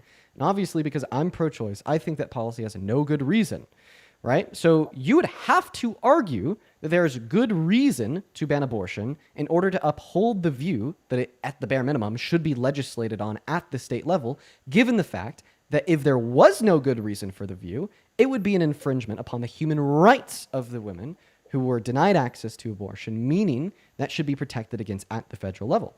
So my question to you would be, what is the good reason to infringe upon a woman's bodily autonomy and ban their access to abortion?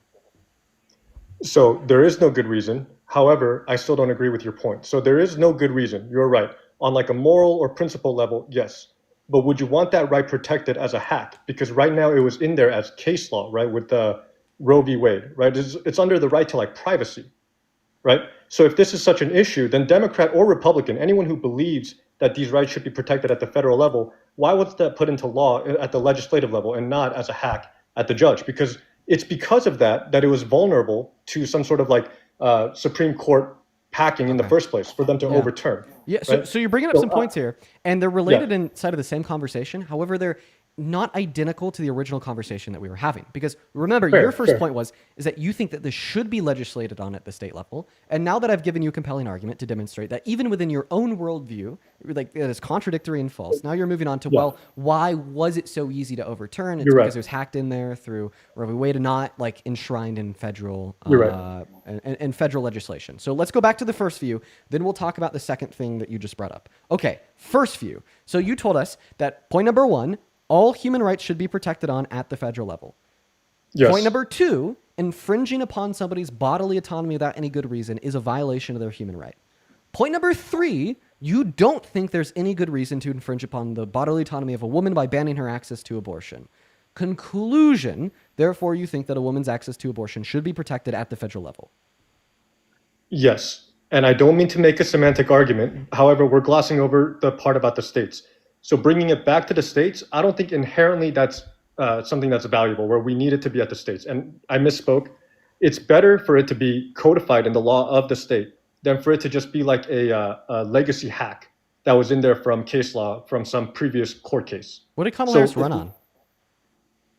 Protecting abortion. How? I mean, she ran on a lot of things. So can you make your point? Because I'm going to. How did she want to protect abortion? I don't know how.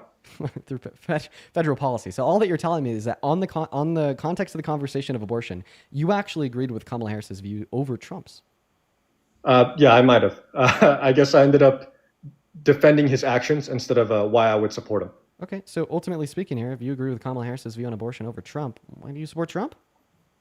Well, there's going to be a lot of reasons. And if ever you get tired of me, obviously you're doing pretty good with kicking people off. But there's a lot of reasons to support him, right? Besides abortion. Immigration would be like the hot button, like the main one, right? Can we switch there? Yeah, sure. So you support his immigration policy. What immigration policy? Locking down the border and getting people out who are already here. Okay, so why do you support mass deportation? Or actually, I'll ask you a more specific question. What is one material benefit or outcome of mass deportation on this country? So it opens up jobs for American workers. I actually think that it takes jobs away from American workers because we must remember that undocumented immigrants are economically productive, and according to the American Immigration Council, they pay in $1.1 trillion through $1.7 trillion into our GDP per year. We fire all of those workers.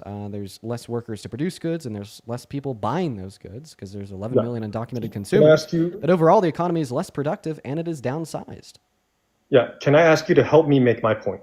Because I've heard that before, right? But the working class are net consumers of taxes, right? Whether they provide more value or not. Like Jeff Bezos, you could argue that he's capturing value and getting credit for value that he's not necessarily creating. However, if you just look at the dollars going in versus the dollars going out, how much of the road that he uses versus how much of the road that all the working class uses, the working class, we are still in a state where the government provides us a lot of services, and we have a progressive tax rate where the richest people are paying for a lot of things that the poorer people are using. So if it's the case that these undocumented migrants who are working very hard, and which they do, right? It's not a judgment of their character. I'd like to clarify. You just gave an example of Jeff Bezos. He pays a lower effective tax rate than the average American. Yeah, but is that an honest point? How much taxes he's generating through the work of Amazon? If he doesn't declare you're saying how much taxes are generated through the labor of other people? Yeah, and I conceded that, right? Like he gets credit for taxes that are generated, like someone at an Amazon warehouse working like 12 hours a day, working through pee breaks, like not getting to pee, that guy's generating a lot of value, probably more than his $15 an hour that he would get paid in California. But on paper, how much does Jeff Bezos give? Not under his name, but through Amazon, through all of the sales taxes that he pays when he pays for server space or when he pays for warehouse space. So we still live in a country that with a progressive tax rate where the taxes paid by people up high are providing benefits to people down low. Whether that's enough or not is up for debate. So you're just saying that we have a progressive tax rate. How does this relate to a conversation about like a positive outcome of mass deportation? Yeah, because sorry, it's I don't think as fast as you, Dean, but I don't think you're doing anything dishonest. I did get bogged down. The undocumented migrants, yes, they contribute positively to the economy, like 100%, right? So all of the country benefits when they do their work. However, the people that suffer the most are the people who compete directly with them. Right, so me being middle class and having a high-end job, I benefit from having cheaper labor, harder working people, and more people working in businesses. However, the people that are directly competing with these undocumented migrants, the people who are citizens, so they are not inherently more valuable than these people, but in the eyes of the law and the duty of the... Looks like he got a pop-up Oh my God, there. did you have the patience? Welcome back. Am I okay? Yeah, so the whole country might be net negative, but the people who pay this cost are working class people who are American. Okay, I'm really confused. Could you just consolidate that point down to like a sentence or two? Sorry. Yes. Undocumented migrants might be a net positive on the whole country, but the cost that is paid for that comes from working class people who have to compete with them for jobs. Okay, so you're saying that like it is like costly to the working class American citizens that have to compete with them for jobs. Okay. Yes. And how do we see this cost materialized? What is the detriment? Unemployed American citizens. More unemployed American citizens. Okay. So you think that overall, if we were to do mass deportation, there'd be less unemployed American citizens and the economy as a whole would be better off? Not the economy as a whole would be better off, but the American citizens who are more employed would be better off. Okay. So you're basically saying that there'd be less unemployed Americans, but the economy as a whole would be better off? Sorry, would be worse off. Yes. And I realize that's a crazy take, but right, like I mean, like yeah, like point number one. I mean, like if we were to do like mass amnesty, for instance, and we were to offer a pathway of residency or citizenship to the undocumented immigrants in this country, we would see that there'd be higher wages on average without a material change in the employment of undocumented immigrants, as they'd have more bargaining power to hold against their employer. Point number two, this is also worth bringing up here, is just the simple fact that just because there's more people working doesn't mean that there's like necessarily like worse optimal conditions for the average worker. Like for instance, I would say that the conditions of the average worker were significantly worse like 75 years ago than they are today, even though there's less overall people working 75 years ago than there was today. And point number three, like seemingly the economy as a whole being better off via the contributions of undocumented immigrants not only justifies giving them a pathway to residency or citizenship, but also explains why we shouldn't like remove them all, at least like one of the many reasons. Okay, because the economy as a whole is better off, that we like these net benefits. Can you repeat that? So I was trying to consolidate. It's hard for me to keep track of your stuff too. Like you're very clear. It's just moving very fast for me. The economy as a whole is better off. People have better collective bargaining if they are not afraid of getting deported, and so working conditions get better. Is that kind of the gist? Yeah, working conditions get better if we were to offer them mass amnesty. They wouldn't be under like a threat of deportation. They'd also be able to access federal benefits. They'd hold more bargaining power against their employer. I think that this point is pretty self-evident, given the fact that undocumented immigrants, as is, already collect lower wages on average compared to their citizen counterparts, because of the fact that they're under the threat of being deported. They don't have long-term survivability in the market, and if they are unemployed, they have access to less benefits. Okay, so tell me, like, how does that work for a working class person who's being undercut by these people? So now you're saying, well, now because undocumented immigrants are getting paid lower wages on average, well, then we could see that like American citizens could be undercut by this fact, yet giving us more reason to offer them a pathway to residency or citizenship, because then they wouldn't be undercut by this fact. Yet the undocumented immigrants would, which would be residents or citizens after mass amnesty, would still be able to work inside of the economy and productively contribute. And honestly, this would increase wages on average because of the fact that they'd have more bargaining power, which would stop undercutting citizens and also lead to new citizens going into the workforce getting paid more. Okay, all of that is logically sound, but how much of a duty does the U.S. government have to its current citizens versus the people who came here? And I'm not saying they did some moral injustice to come here. However, they are not citizens. Does the U.S. government have a responsibility to its citizens over the people of like the entire world? Well, like even in the lens of the argument that you're making right now, that they have a duty of care and responsibility to citizens, but not to non-citizens, this isn't something that I'm going to agree with. But even if we were to accept this for the intents and purposes of the debate, because of the facts that I just described surrounding mass amnesty and how it makes the economy as a whole better off, that would, by consequence, also benefit citizens. So if you're saying that they have a duty of care to citizens, well, guess what? Yes. We would be benefiting the citizens. Yes. So you said that, and it benefits the citizens as a whole. But my argument earlier was that it's hurting the working class the most.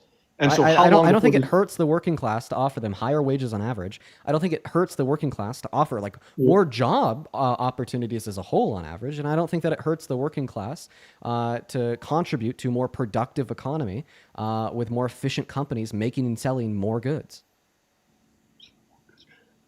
Okay, how long before those benefits materialize? So if I'm someone who's just lost their job, you know, or like the people who are picking like strawberries, right? A lot of agricultural like migrant workers exist. And those people, like there are no American citizens, to be quite frank, there are no white people doing those jobs because it's a really hard job. Wait, what? I'm so sorry. Repeat that? So the agricultural like migrant work, right? Basically the strawberry picking jobs, right? I'm trying to say that without sounding like, you know, disparaging, but like the people who pick strawberries, the people who pick fruit. If you have stats to dispute this, then I'll just take your word for it. But as a Californian driving past those fields, it is always Latino people picking those strawberries.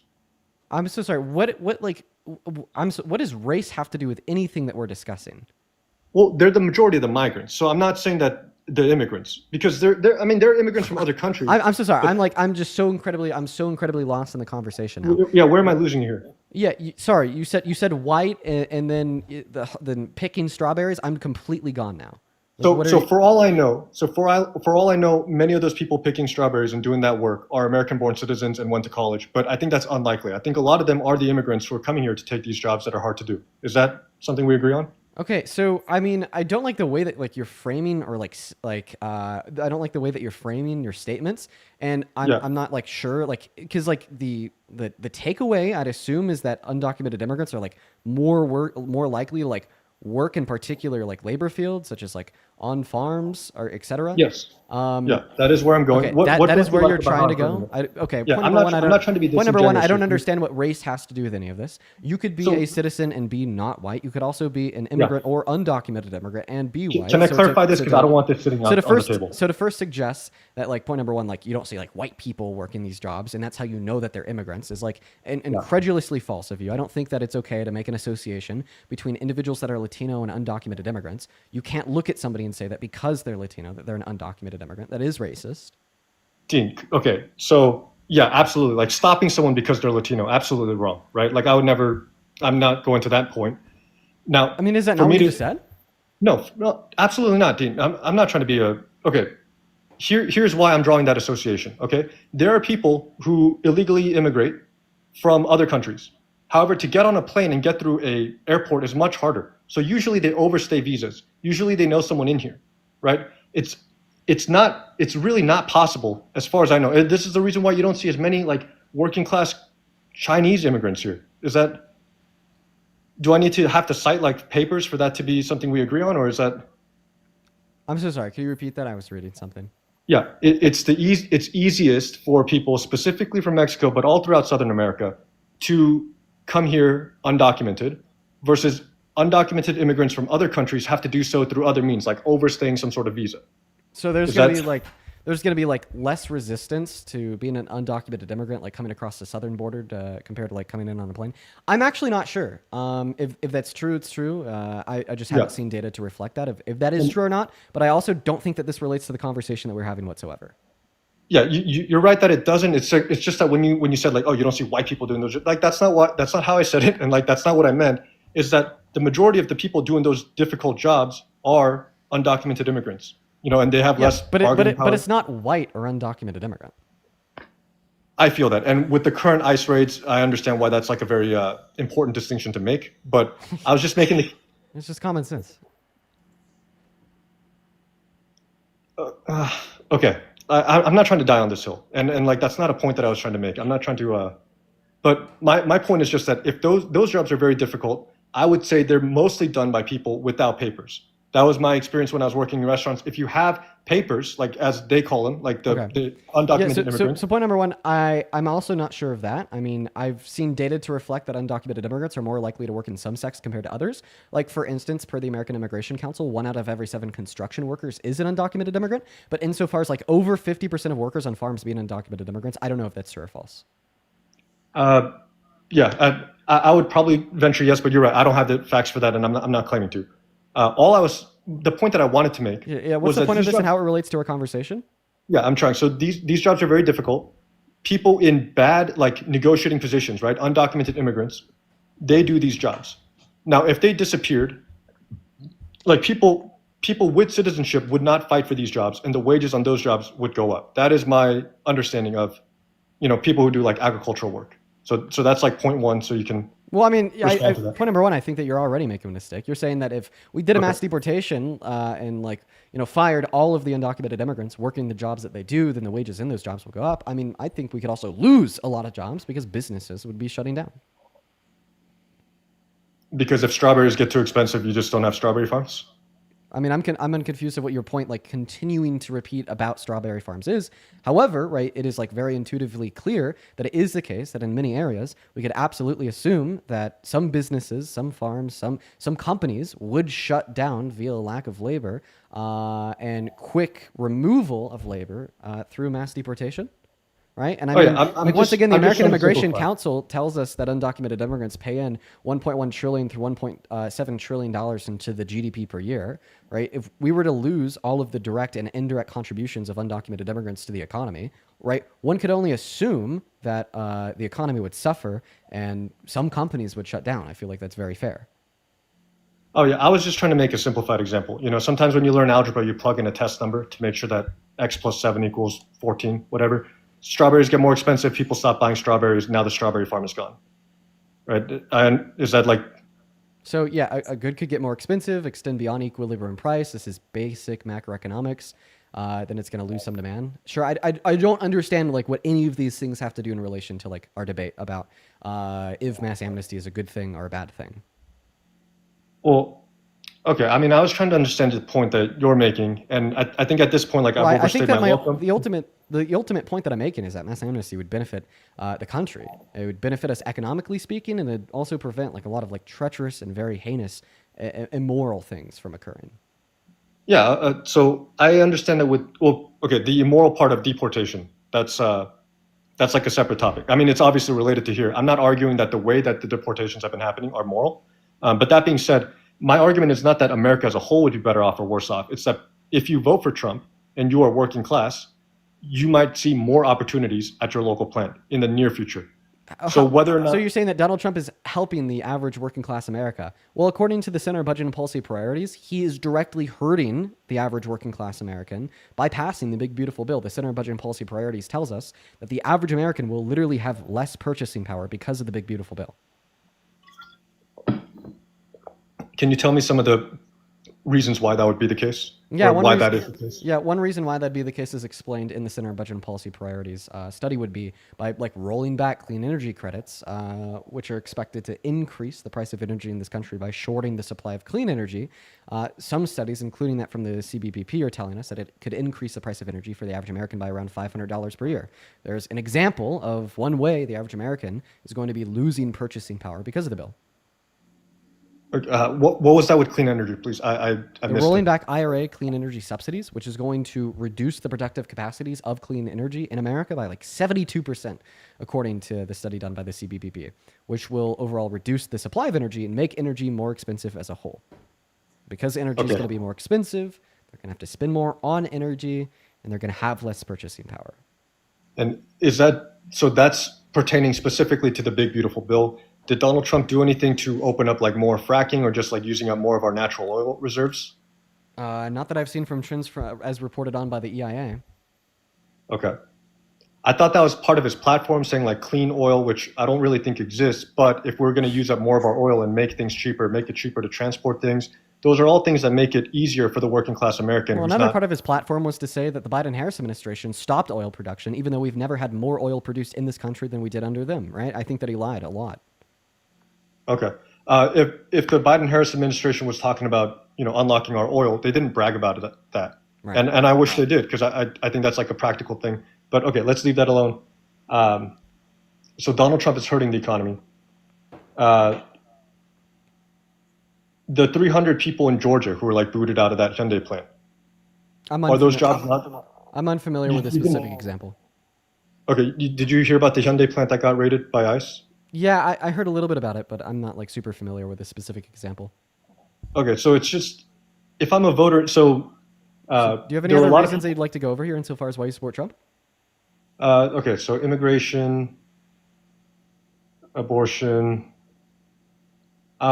He generally talked about getting out of foreign affairs. I'll admit I'm not as well informed there, so maybe that's a short conversation. But he wanted to pay less to Ukraine, right? And he grossly oversimplified how much we pay in versus how much other countries pay in. But at the end of the day, I would like to pay in less to those conflicts. Okay, well, I'd like to clarify. He didn't say that he wanted to pay in less. He said that he wanted to stop all payments, which he did, by the way. And then after he stopped sending military and humanitarian aid to Ukraine, well, that only weakened them and emboldened Russia and made their aggression against Ukraine easier for Russia, which made them less cooperative in peace talks. That was such a bad, terrible, terrible, terrible plan that even the Trump White House has walked back on that. And on July 11th, they resumed all funding to Ukraine because they realized that put more international pressure on the country of Russia to accept a ceasefire agreement and to stop being so emboldened in their ethnic cleansing of the country.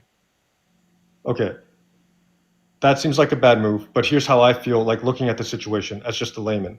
It feels like we are being held hostage by the rest of the EU and really like the rest of NATO to like defend all these countries with our money or with our military presence, and other countries are not necessarily Well, it's not us being held hostage. It's us honoring an agreement. We made an agreement with Ukraine to do that under the Budapest Memorandum in the 90s. And it's also just like a good thing to do, right? And now even the Trump administration has recognized that as it puts more pressure on Russia to stop the conflict. Okay. So is it okay for me to ask you about like your beliefs?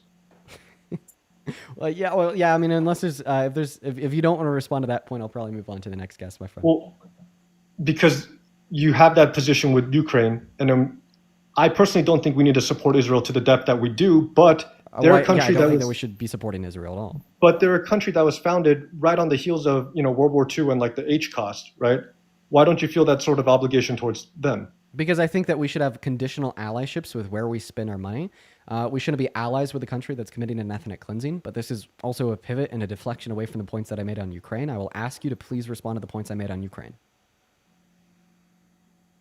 So we should honor that agreement. I'm of the opinion that we don't need to be honoring these agreements unless, actually, I don't know about the agreement. So maybe that just kind of ends the productivity part. Like I've definitely enjoyed this.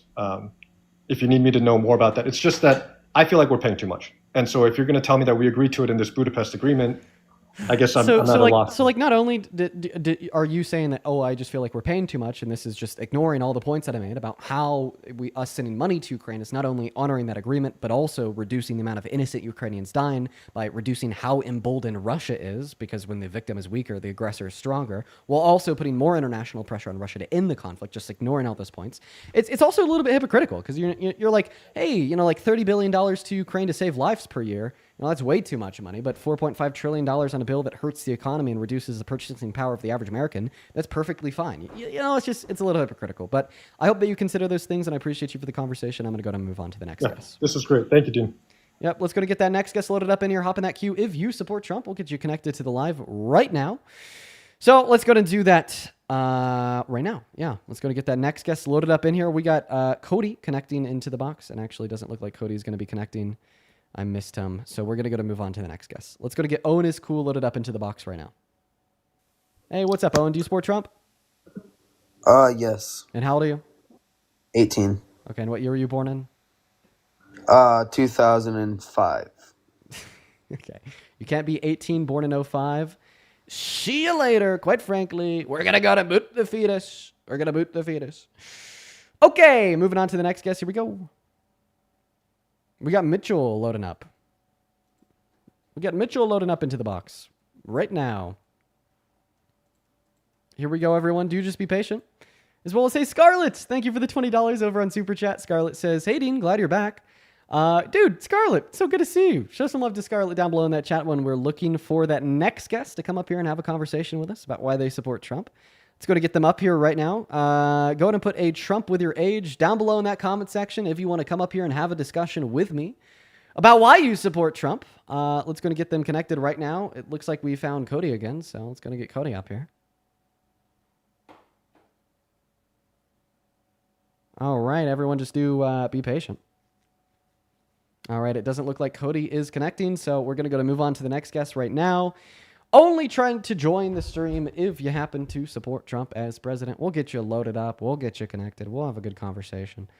We're going to move on. Let's see what Ryan Lifted Frontier has to say. All right. It doesn't look like Ryan Lifted Frontier is... Do you think he'd vote for Jasmine Sherman? Jasmine Sherman, a name that I learned yesterday. Did you know there was a lady by the name of Jasmine Sherman that ran for president in the last election cycle? Did you? Me and my Discord figured out about Jasmine Sherman yesterday. Let's go to move on to the next guest. Hop in that queue if you support Trump. We'll get you connected. We are specifically only looking to debate Trump supporters. Only looking to debate Trump supporters. All right, everyone, do be patient. We're trying to get that next guest connected. I'm not gonna lie, guys. I'm not gonna lie. It has been a struggle to get people up here. What is up? Do you support Trump? Okay, Showery Brick is not here. Banned. Moving on to the next guest. Everyone, do be patient. We got My Name is Ethan loading up and connecting to the box. What's up? Do you support Trump? Oh yeah, you just had a conversation with me a couple weeks ago. Oh, okay. Yeah. All right. Well, I hope you have a good rest of your day, man. We typically only talk with Trump supporters once. We're going to get that next guest loaded up into the box right now. So let's go to see what that next guest has to say, guys. Keep in mind, only hop in that queue if you support Trump. Let's going to get them up here right now. We got Alex the Sigma connecting to the live. Alex are you 14? Are you 14? Yes. Okay, have a good one. We're going to move on to the next guest, everyone. You gotta be at least 18 if you want to join. You really do.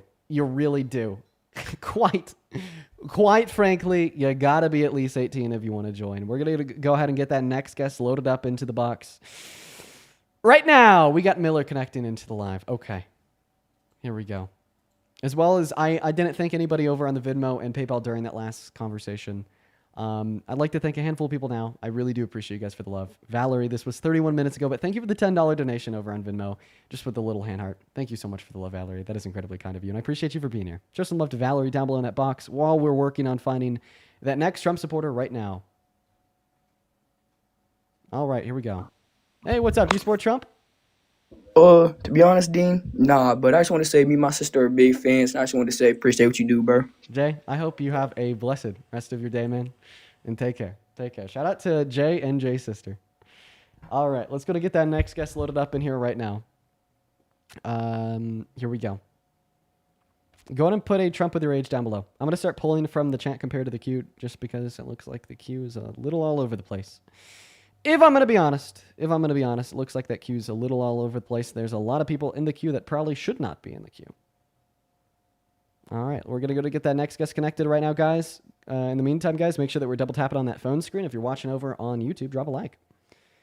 All right, moving on to the next guest right now. We got Van loading up into the box, as well as, yo, dude, Jessica. Thank you so much for the $50 donation over on Venmo. Jessica, that is so fucking kind of you. Thank you so much. Jessica with a $50 donation. Thank you so much. Show some love to Jessica down below. Jessica says, thank you for what you do. The information is invaluable. Jessica, that is incredibly kind of you, and thank you so much for all the love. Show some love to Jessica down below, y'all. Let's get at least 500 Jessica W's. It's good to see you, and thank you so much for the love. You're awesome, Jessica. Hey, what's going on? Do you support Trump, Van? No, but I want to say I love you so much. Thank you. I gotta kick you. You dupe me. We're gonna start banning people. We're gonna start banning people that dupe me. However, I do appreciate you for the love. We're gonna start banning people right now. We will be banning those who are not Trump supporters. Ban. Banning all day, all night. Ban. We got Mad Dog loading up in. Hey, Amanda, thank you so much for the $25 over on Venmo as well. That came in 25 minutes ago. I apologize that I missed it when it came through because it was time relevant. But thank you so much for the love nonetheless. Show some love to Amanda down below. Thank you so much. It is incredibly kind of you. As well as Sid with the $15 on Venmo. Sid says, let's find it here. Been thinking about you guys. Hope you're doing well. Sending love and appreciation as always. Sid, I hope that you're doing well. I feel like it's been a while. Since we've chat. I hope all is well. And I did see that news about your father. That is just ridiculous, Sid. Let's go and get that next guest loaded up in here right now. Please only join the live or attempt to join the live if you support Trump as president. Let's go and get that next guest loaded up in here right now. We're going to get that next guest connected. As we speak, we got Chet186 joining the live. And Chet never joined. Quite frankly, he never joined. Oh, dear Lord. What is going on? Okay, what about John? We'll get John up here. John was spamming MAGA down below in that chat. John, get up here. What's up, John? You support Trump? Yeah. Meow. Are you? Meow. Why are you? Meow. I'm a cat. Meow. Okay, I actually have some political opinions. Let me turn on my camera. Hey, what's up? Do you support Trump? I absolutely do. Oh, okay. All right. Well, you can't turn on your camera because you need at least 1,000 followers to do that. You only have 39. However, how old are you? Oh, okay. I am 18 and I'm a political science major. Okay, great. What year were you born in? 2007, June 14th. Awesome. Well, let me think a handful of people here real quick. I'll try to make it quick. But Jamie, thank you so much for your $20 donation over on Venmo. Jamie with $20 says, I'd love to have a conversation with you. My name is Anastasia. Much love. Anastasia, hop in that QView Sport Trump. We'll get you up here. As well as Zoe, thank you so much for the $20 on Venmo. Zoe says, so happy to see you. I miss seeing you every day. Zoe, you've been hanging out with us for like fucking ever. It's so good to see you again. Thank you so much for being here, Zoe. Show some love to Zoe down below. As well as Amanda, thank you for the $15. Saying, hey, Dean, it's good to see you again.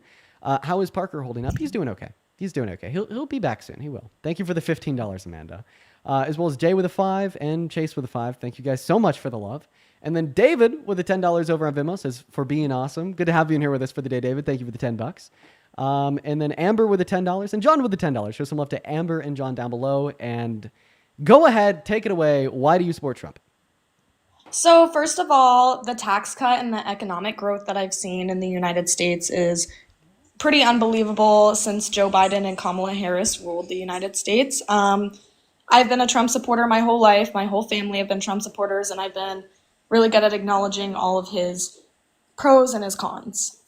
Okay, so you just said that the economic growth has been unbelievable since Donald Trump's presidency began. What happened to our GDP in the first quarter of this year? You're stating some of his cons, but definitely not that good. But I have a lot of pros that he has done. But how do we measure economic growth? Well, it's measured in a bunch of different ways. Okay, but isn't it Like a a key measuring measurement cup of like general economic growth going to be GDP growth? Well, that's not the only thing that we have to grow. Okay, what is another macroeconomic variable that's gone better in the last 8 months? It's one that's grown. Well, the taxes and obviously the gas. And I really think that the immigration, which I know that you've already debated, I think that's a really helpful thing to make our taxes go down. The people that are disabled, and I quote, the people that want to live off people that work very hard for their taxes, people that want to live off people that make more money than them, that has... Did you say that disabled individuals that literally can't work want to live off of those that make more money?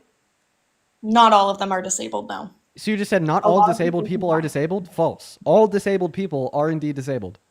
That is an absolute lie, sir. What? It's self-implied.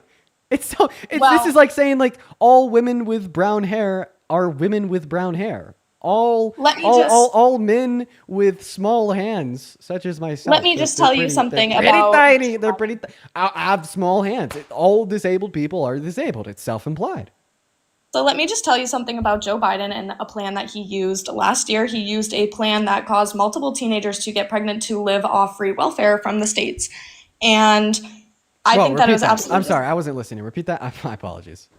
So Joe Biden made a plan, an organization, that if you were pregnant and you were a teenager, you got to live off the state, basically. You got state food benefits? stamps, you got housing.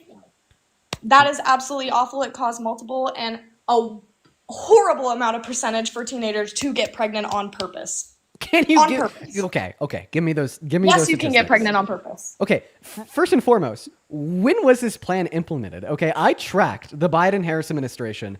They passed the CHIPS and Science Act, the PACT Act, the American Rescue Plan. They passed the infrastructure bill. They passed a bunch of shit. Okay, as well as the executive. I've never heard of what you're talking about. Now, if this is true, that's good. We should obviously be taking care of pregnant teenagers. Like, what? That is such a good idea. Fucking based. But, like, first and foremost, tell me, like, what the title of this bill was or what the name of the executive order was, just so I could have some more information on what you're talking about to prove that Biden is even more based than I thought he was. And then second of all, I want you to go ahead and give me any statistics to demonstrate that we had a surge in teen pregnancy onset because of this thing that nobody watching right now even knew about.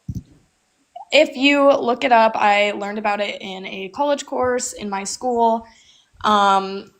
I forget what the bill that passed was called, but it gives people more welfare to live off the state, like food stamps. Of course, I think that they should have food stamps, but unfortunately they get housing, they get free med care, they get free everything for the baby and them, which they're taking the taxes from us and using it for themselves, for them not to work because they're pregnant, and that's a disability. It's because they're pregnant! Because they're pregnant teenagers! Let me tell you, I'm still a teenager, and if I was pregnant, I would still be able to work. Oh, I just want to clarify that right now, you are like demonizing and trying to paint this thing as negative when it is like probably one of the most benevolent uses of tax dollars ever. Using our tax dollars to make sure that pregnant teenagers and their children will be not homeless? Boo!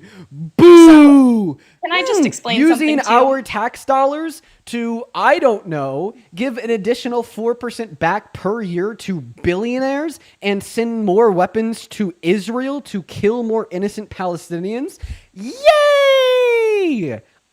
This is incoherent. Let me explain something to you. In my school, there was over 22 teenagers that got pregnant and went on this plan. These teenagers just wanted to move out of their house. They just want to move out of their house and try to be an adult. And that is not what we should be trying to teach people. We should try teaching people that you're not supposed to get pregnant when you're a teenager. Sometimes it happens, but why are we normalizing that? Why are we normalizing that you should just hop on this plan? Thank God Trump is trying to take it down. But I just think it's an abortion. I really want to go on that topic with you, actually, because I have a lot of notes We'll written get there down. next, but we need to finish off this point. You're saying that like Yes. it's not a good thing to be a pregnant teen. Okay, that is like it is. I'm saying it should not be normalized. It is different. It is so suggesting that like you shouldn't seek teen pregnancy is different than suggesting that if you are a teen that is pregnant, you need these social safety nets to ensure your well-being and the well-being of your child. Okay, right? And in fact, the reason why we should offer these social safety nets to pregnant teens and their children are the same reasons why you like shouldn't want to be a pregnant teen, which is that it is incredibly hard. It reduces your education. It can really like fuck up and reshape your life in a lot of ways and in bad ways. And I just think that it is crazy for you to suggest that teen pregnancy is something that you acknowledge can be incredibly difficult for so many people, but then in the same breath condemn attempting to help those people out with said difficulty. But can I try to enlighten you on something right now? Say I am a teenager and I want to live alone. I want a house. I want free things. Why not just get pregnant? Now I have a free apartment. Now I have food stamps. I don't have to work. Now I have to go on Medicare. I get everything for free now. So why not just get pregnant? Yeah, because being a pregnant teen is undesirable to many young women and girls. Right? This is like suggesting that like, oh, well, if we literally give like Americans in poverty access to like, I don't know, the hospital because they can't pay those bills themselves. Oh, why wouldn't you just quit your job and sell all of your material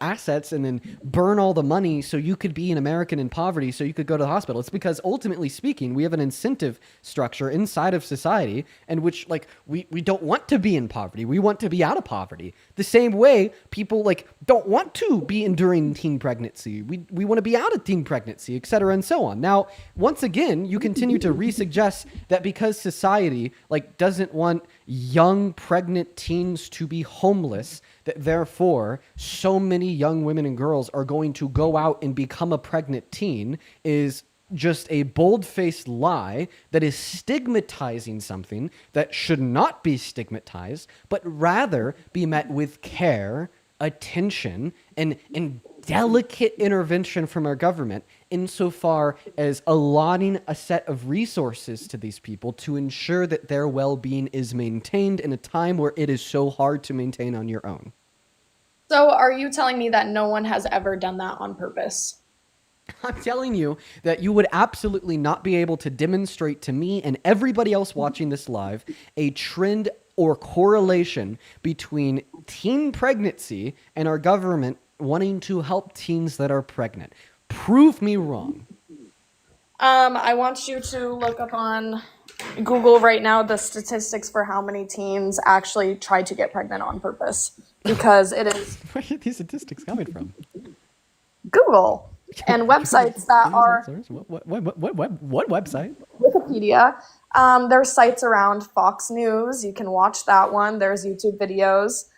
And I know you don't like Fox News, Dean. I know you probably want to stick to your CNN, but Fox News doesn't collect data and run like academic studies. Like call it what you will, like it or don't like it. They don't collect data and like build academic studies, right? Like if you were, for instance, somebody that came up here and like cited like CNN for a study to demonstrate like a surge in teen pregnancy, like I wouldn't take that too seriously either. But let me see it. Let me see it. Give me the title of an article, the title of a study, who wrote the study or who published it, so I could go tippity tap tap into my computer on Google to see it right now. So it says that it's published by Eric Bernendo. It's spelled wrong, I think. I don't know. I don't know how to pronounce his name very well. But it just says like a statistic of women that have on Fox that I just read about because I've been watching your live. Give me for a the couple title hours. of the article. Okay, Fox News. What's the title of the article? Hold on, I have to go relook at my. I was just reading about it like an hour ago on your live. No worries. No worries. Please go look at that.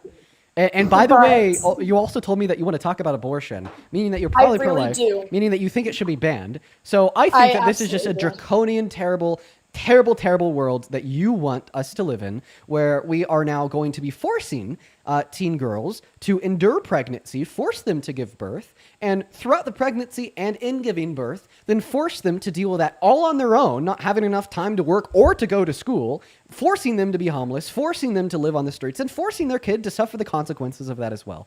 It's terrible. Teen, I am a teen girl, and I would like to say that if I did get pregnant at this age, I know it's not for all, but I would absolutely, in my own opinion, have to raise that child. Okay. Yes. Point number one, just because you are an 18-year-old woman doesn't mean you speak for all other 18-year-old women or teenage I know, or that's why I teenage said it's my girls. opinion. And point number two, many 18-year-old women watching the live right now vehemently disagree with you in the chat.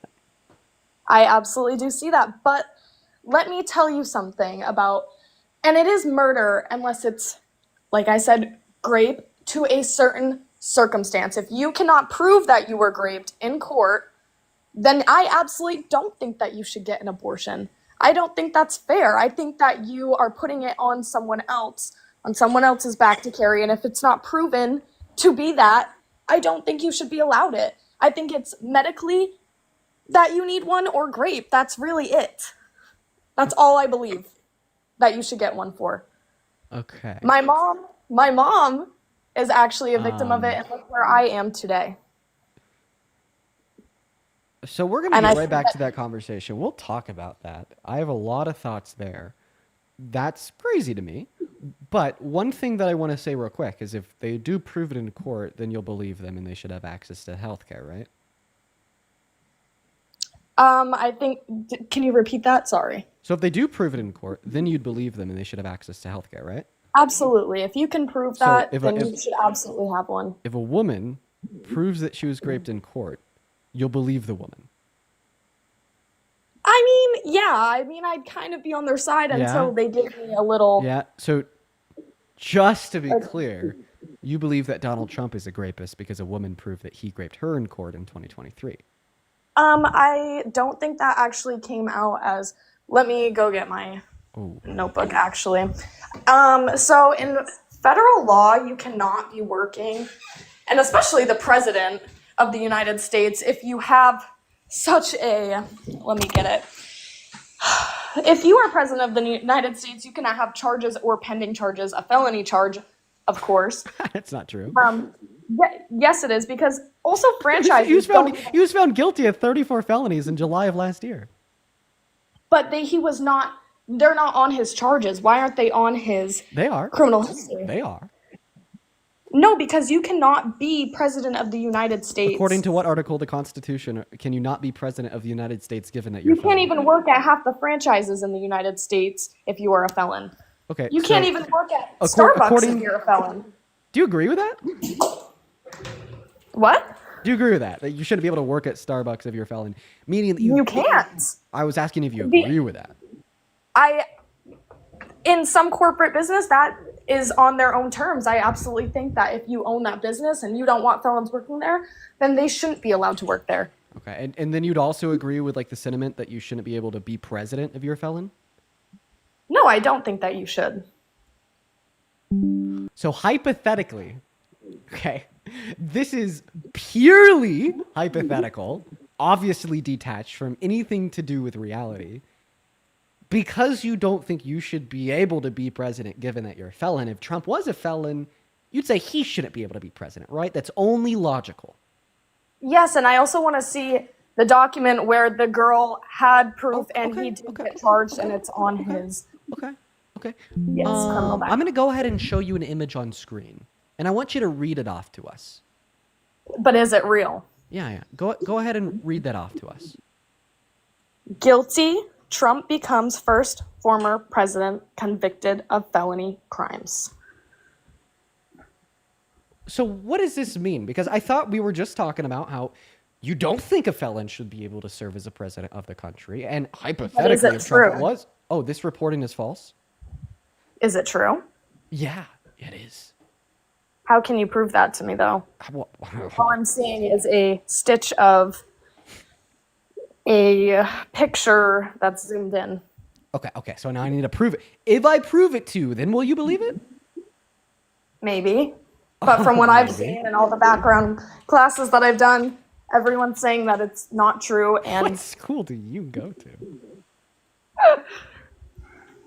I would tell you, but I don't know if I want to out myself like that to your whole community. I don't want them to come for me at my school.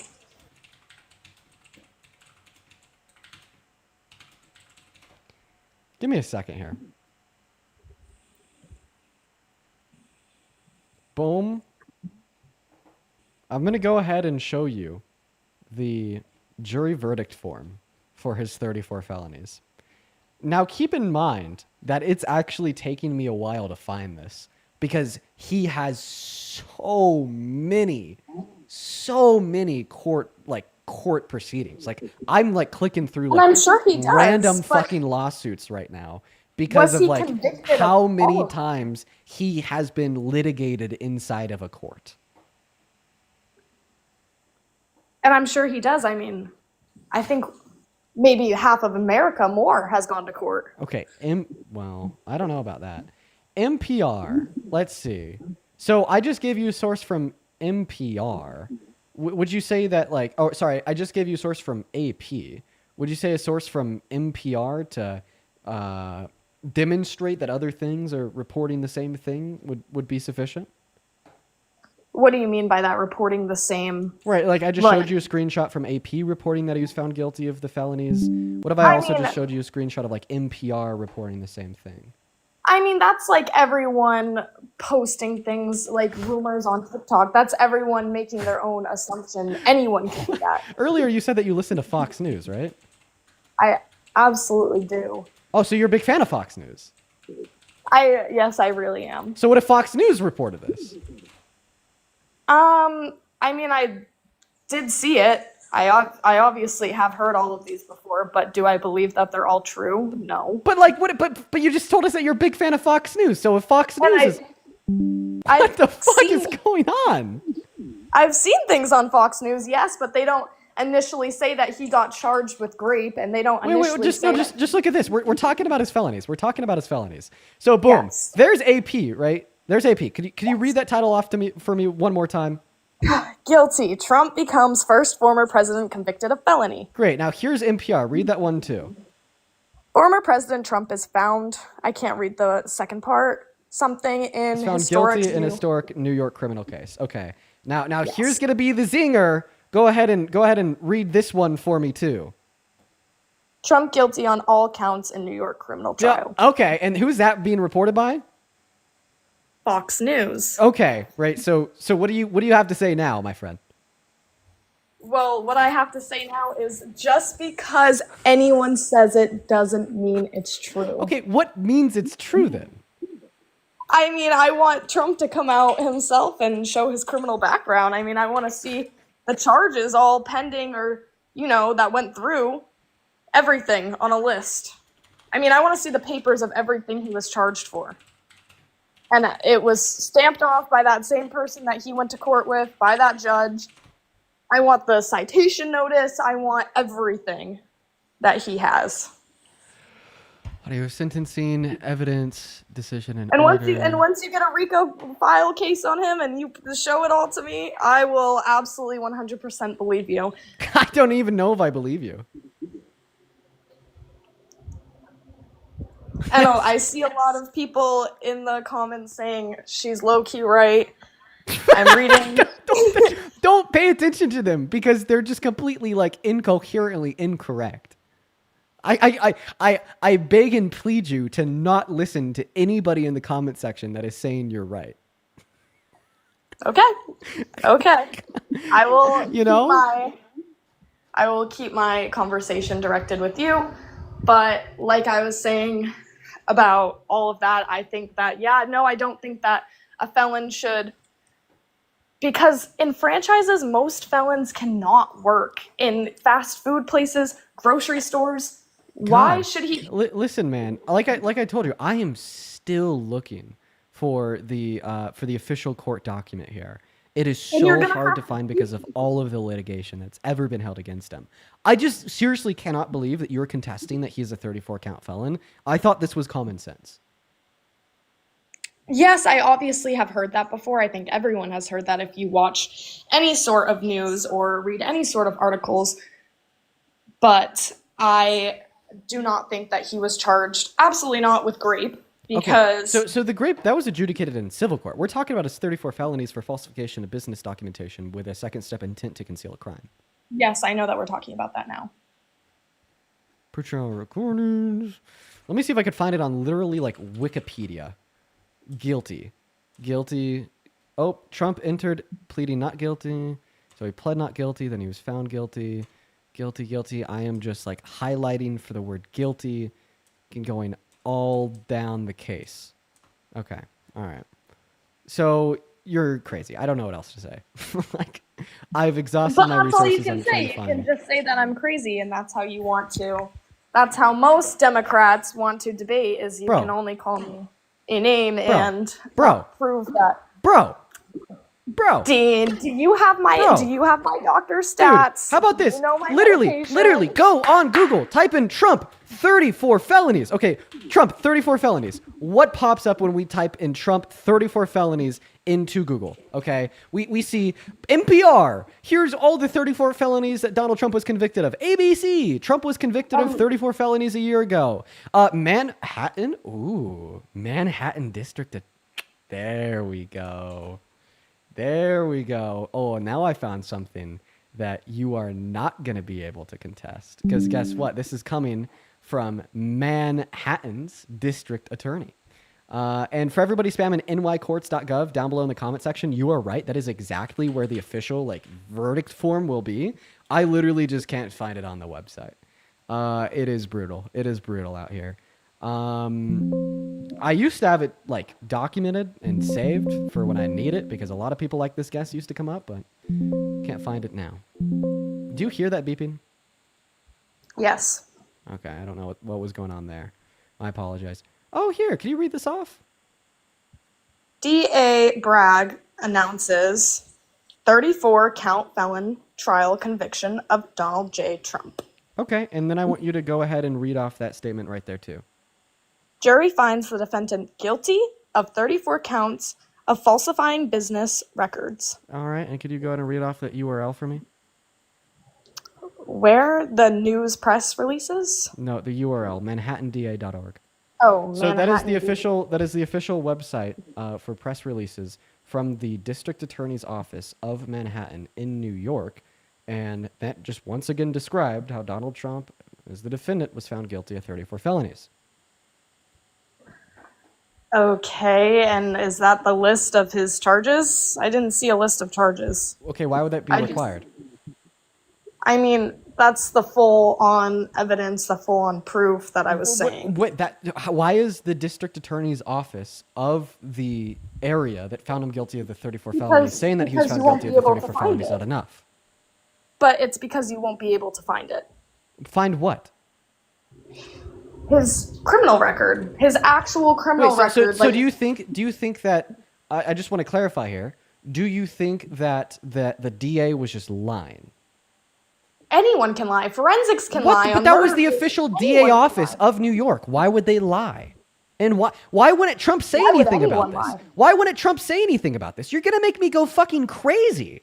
So you're He telling me has said that stuff. ABC lied? You're going to tell me that fucking NBC lied, CNN lied, Fox News. Why would everyone turn on him, including his own people at Fox News?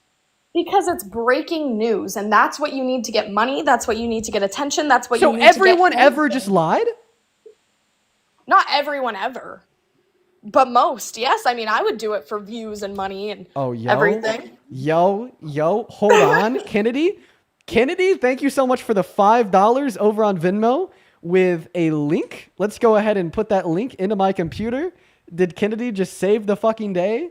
Oh, Kennedy saved the goddamn diddly darn day. Kennedy, this is precisely what I was looking for. Kennedy, you are an absolute icon.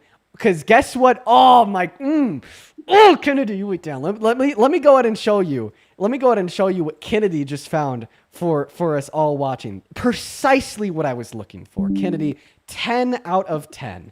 Oh my god. Oh my god. Okay. I'm going to save this as owned.png on my computer, and then we are going to go ahead, head back over here to TikTok and throw it up and put it right there, and boom. Well, I'm going to go ahead and read through this for you, okay? So what we see here is at the top, it says Supreme Court of the State of New York, and then it says the people of the state of New York versus Donald J. Trump. It even gives you the indictment number, which would be 7154323, with the name of the justice, the overseeing judge, that would be Juan Merchan. And it also gives you the date of the 29th of the 5th, I think it was like June of 2024, right? And then we see the first 12 counts. Of course, there's 3 other pages to go over the remaining ones. And what does it say there? It says falsification of business records. And what did they select? Guilty or not guilty? Guilty. Oh, what about the second one? Guilty or not guilty? All of them are checked off as guilty. All guilty. Okay, and then what does it say down there? Is that the signature of the standing ADA, as well as another date and foreperson to verify that this is an official court document? Yeah. And by the way, would you be surprised to learn that the official URL where you could see this document for yourself is at nycourts.gov/legacy pdfs/press/pdfs/trump-verdict-sheet.pdf? But is it forgery? It can't be forgery. It's on their official court's website. Is it really? What is the court's website? nycourts.gov. What the fuck? You are such a spineless cult member. You stand for nothing. You stand for nothing. You stand for basic for human rights nothing. and freedom. Basic human rights and freedom. Basic human rights isn't denying teenagers that are pregnant access to any or all social safety nets. Yeah, I actually do want to see how this cult member with no spine that stands for nothing explains this. Are you ready? I do have a spine. You cult member with no spine that stands for nothing. I'm not a cult member. Could I That's please? against my religion. Could I please have you explain this? Can you read off that URL to us? nycourts.gov. Can you affirm that this is the same document that I showed you? Yes. Okay, so the document that I showed you describing the official verdict form from the New York court that found him guilty of 34 felonies, it's posted on nycourts.gov. So now do you believe that Donald Trump is a 34-count felon? I don't really believe everything that is told to me, no. Then why I believe is this that on... he could have accusations. Yes, he can have multiple accusations. Wait, this isn't an accusation. This is a jury verdict sheet on the official New York court's website. Yes, I see that. It's right in front of my face. And you don't believe it? No. Here's a good question. What evidence would you need to believe that he's a 34-count felon? I would like to see... So police have computer systems that can bring up every charge that you've ever had. Like when they pull you over, your charges come up. When a police officer pulls me over, they can see that I have a restraining order on someone. That is forever in my record. When the police pull anyone over, they can see anything on your record. License suspension, if you ever been to court, if you have any charges. Anyone can just look that up, like police officers or anything. Wait, anyone can look that up. That's what I have on the screen right now. So that's not the evidence you need. But do I really believe that from such a like, I don't know if I can really believe all of that Why? because it's from a website on Wikipedia. It's not a website on Wikipedia. It's newyorkcourts.gov. It is an official government website. And can you show me that it's verified by the government of the United, like? Yes, because it is posted on a government website. I'm not really sure about that. I'm looking it up on my computer and I'm seeing multiple I websites. have it on here right now. .gov. I have a question. What does GOV stand for? I know what it stands. What does it stand for? Government. So it's .government, right? Well, why can't I make a website that says .gov? Because you don't pertain to any government entity, so you can't make a .gov website. I probably could if I really tried. No, you actually can't. You're talking to a full stack web dev here. You cannot make a .gov website. Are you now saying the website is fake? No, I'm not saying that at all. I'm just saying I see multiple websites like that. You see multiple .gov websites. I bet you fucking do. Yes. Oh, yeah, no shit. Back to what I was saying about the felonies and everything that he has. I feel like we're getting more on debating if it's fake or real, and I feel like that's really off the debate. It is off the debate because it is real. It's, dude. Oh my God. Official New York court website. Fucking NPR. Fucking AP. Fucking, oh, let me get the Fox News up here. Can't forget the Fox News. Fucking, oh, there's AP again. Dude, I'm losing my shit. Oh, is that the Fox News? No, the Fox News is somewhere in here. Where's the Fox News at? Where's the Fox News? I'm losing all my sources over here. Oh, I actually took the Fox News off earlier. What if we just like throw the Fox News on there like real quick? Back fucking boom! Fox News. Trump is guilty on all 34 counts. What if we just add like another one on here once again with like the full like scaled up court document? So he's a 34 count. Boom! Oh look at that! Look at that! There's the official like court adjudication document. Look at that! Fox News! Yippee! Look at that! Official court adjudication document. Yippee! Look at that! NPR! Yippee! Yippee! Look at over here! Over here! There's AP coming out of it. Coming out of it. You're really distracting NPR, Fox News, New York's.gov, official sheet. What more could you possibly need to believe that this claim is true? Maybe from Donald Trump himself. Maybe I need to hear it from Donald J. Trump himself.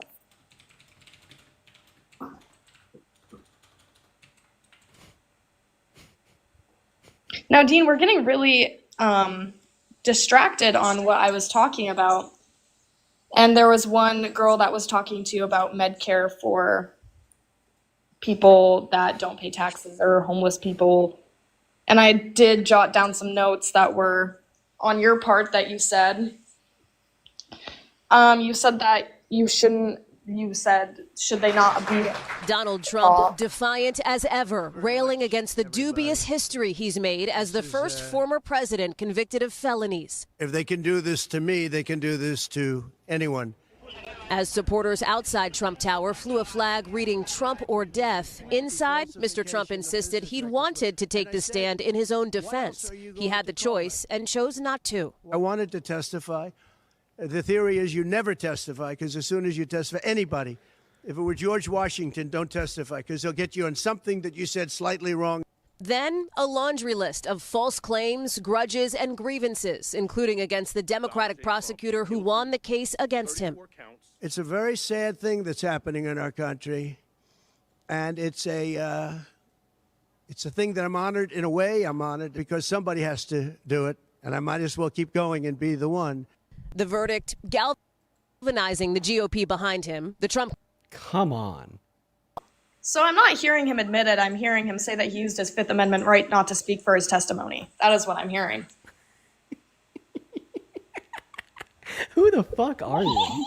Who the fuck is this person, dude? Dude, you're not like, dude, like what the fuck is going on right now? Like, how do you even believe that you exist? Dean, we are the country. Listen to me here. How do you possibly possess enough evidence to convince you of your own existence, if all of the evidence I've given to you so far is not enough to convince you that he's a 34 count felon?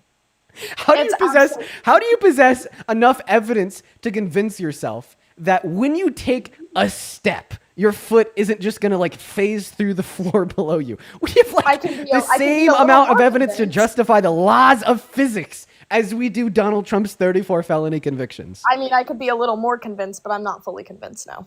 You're not fully convinced of what? That he is a 34 count convicted felon. Oh my God, you're insane.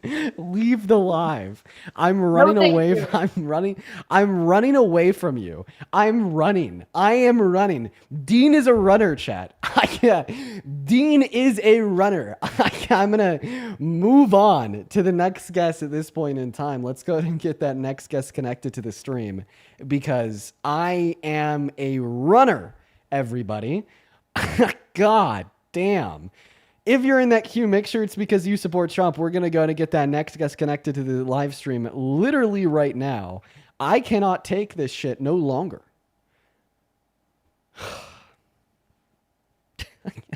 She doesn't think. Hello? What's up, bro? You support Trump? Yeah, I support Trump. All right, Paul, you driving, my friend? Are you driving, Paul? Come on, come back in. Can you tell? Hello? Hello? Hi, are you driving? Yeah, I am driving. Okay, unfortunately, you can't be driving on TikTok Live. Mr. Paul, we got to move on to the next guest. Let's go ahead. I got to thank a couple people here. Hey, first and foremost, Coral. Thank you for the $20 on Super Chat. Says she has to be rage baiting. No wish. Sorry, you had a little bit of an echo. I got to kick you. Coral with the $20 on Super Chat says she has to be rage baiting. No way she can expect Trump to actually admit his wrongdoings. Yeah, no. And like he kind of did in that clip. He said, if this could happen to me, it could happen to anybody. Like this is like the fake news media. Like, yeah, that's him admitting that he was indeed found guilty. As well as Elliot, I appreciate you so much for like the super cool fucking gift over on TikTok. As well as it's good to see you. Thank you so much, Elliot. As well as Coral with the 20. I'd also like to quickly thank Nike. Thank you so much for the 50 Canadian dollars over on Super Chat. Thank you for the love, Nike. Nike with the 50 Canadian dollars says, oh God, .gov is a protected thing. It's verified and must be declared. There's a law for it. I'm a web dev too. Web devs unite. But don't lose time with her, even if you brought her the physical new court and print the case results, she would deny it. Absolutely. That was just unreal. As well as Yosef, thank you so much for the $10 over on Super Chat, saying you deserve this for dealing with the last guest. Thank you for the love, Yosef. What's up? Do you support Trump? Dean, you remember me, bro? No, should I? Are you particularly... You remember me, bro? I was in here a couple hours ago, bro. Okay, I'm just gonna go to kick you and move on to the next guest. Here we go. Dude, this is crazy. Alex, thank you so much for the $100 donation over on PayPal. That is fucking insane. Yo, while we're looking for that next guest, show some love to Alex down below in that chat. Seriously, thank you so much for the love. That is insane. That is so much money. Let's get 1,000 Alex W's in the chat. Thank you so much for your kindness. Yep. Alex with $100 says, you're awesome. Keep up the good work. Alex, dude, thank you so much for the love, man. That is so incredibly kind of you. Show some love to Alex down below in that chat.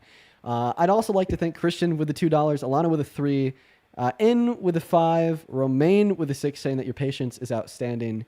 It's been a learned skill. And then Jeff with the $10 saying that her cognitive dissonance was all over the fucking place. I agree. What's up? Do you support Trump? Yes. You have a muffled mic, my friend. Is there anything you could do to fix that? Is that any better? No. Do you have any type of like AirPods or anything connected to your phone? No, I just got one question though. Why is it that liberals... Unfortunately, I'm going to have to go to kick you because your mic is just too bad, dude. We're going to move on to the next guest. Only hop in that queue if you support Trump, please. Just going to get that next guest up in here.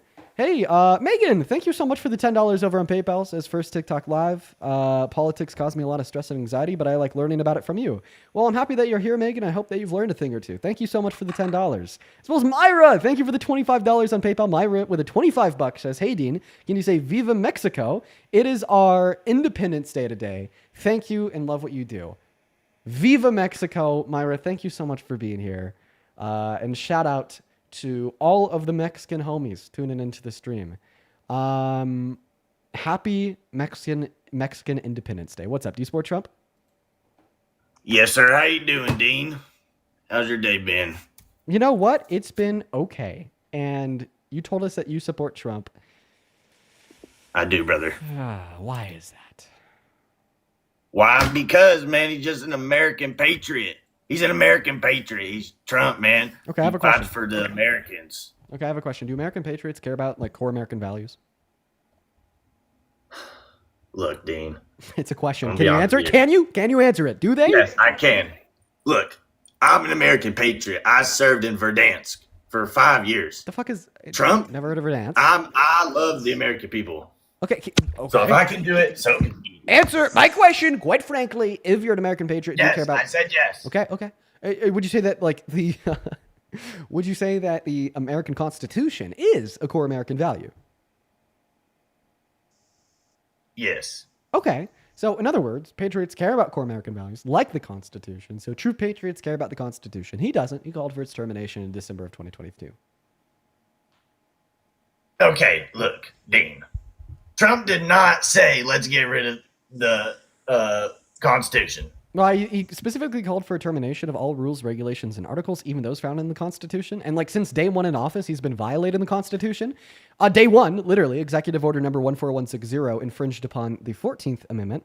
Like a month ago, he passed an executive order attempting to ban the burning of the American flag that infringed upon the First Amendment. He called for a termination of the 22nd Amendment when he said he might want to run for a third term. It's all over. Okay, I got a question. You saying that we should be able to burn the American flag in America?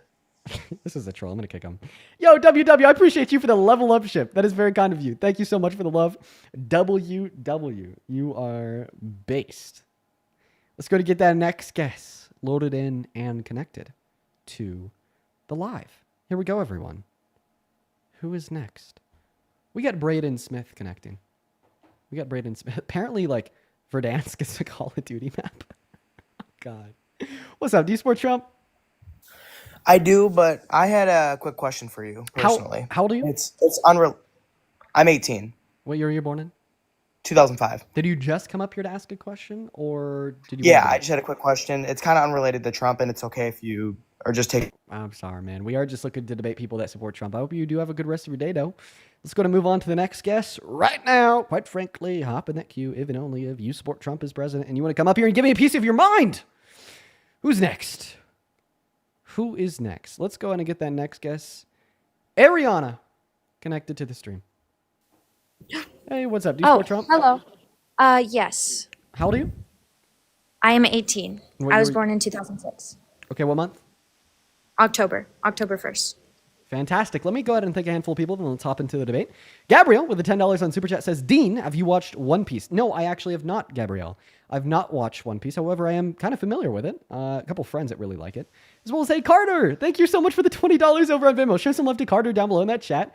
Carter with the 20 big one says, keep dusting these Trump supporters. I appreciate who you are and what you stand for. Well, I appreciate you for that love, Carter. Show some love to Carter down below. As well as Riley with a $30 over on Venmo says you're wonderful. Thank you so much for the love, Riley. So are you. Shout out to Carter and Riley. And then Mason with the $10 for being great. And Danielle with the $20. Guys, thank you so much. Like, this is seriously so much love. Danielle with the $20 says you keep me sane. Sometimes these lives drive me insane, but sometimes they could be beneficial. They can. As well as Olivia, thank you for the $10 on Venmo, and then Travis with the $1, and then T with the $10. Thank you so much for the love. Thank you guys so much. Take it away. Why do you support Trump? Well, I'd like to go back to the topic about the convicted felonies that he has. Oh, Lord. Sorry, I have a little bit of anxiety, so I might stutter a bit from time to time. Don't worry. I have anxiety too. I have an anxiety pin for it. Oh, okay. So Trump's not technically a felon. An incident from 2017, he sent hush money to his lawyer, Michael, to send Stormy Daniels for having an affair. In the state of New York, it's a misdemeanor, but the state claimed that Trump falsified business records because he sent 34 monthly payments to Michael and 34 felonies as a legal expense. Then they also claimed that that wasn't for that reason and that Trump actually sent it to Stormy Daniels to help out with his campaign as a campaign expense and falsifying business records. So this is the weird part. There's a thing called statute of limitations, meaning you can't be convicted for something after a certain amount of time in the state of New York. It's 2 to 5 years, meaning 2017 is a bit longer than 5 years. So that happened before the election as well. Okay. So you said some things that are true, and you said some things that are false. We'll start off with the one thing that was glaringly false, which is that he's not technically a felon, because he technically is. So the felonies that he was found guilty of, I could actually just show them to you on screen right now, because we have all that good info popped up. Let's go ahead and blow this up and read it together.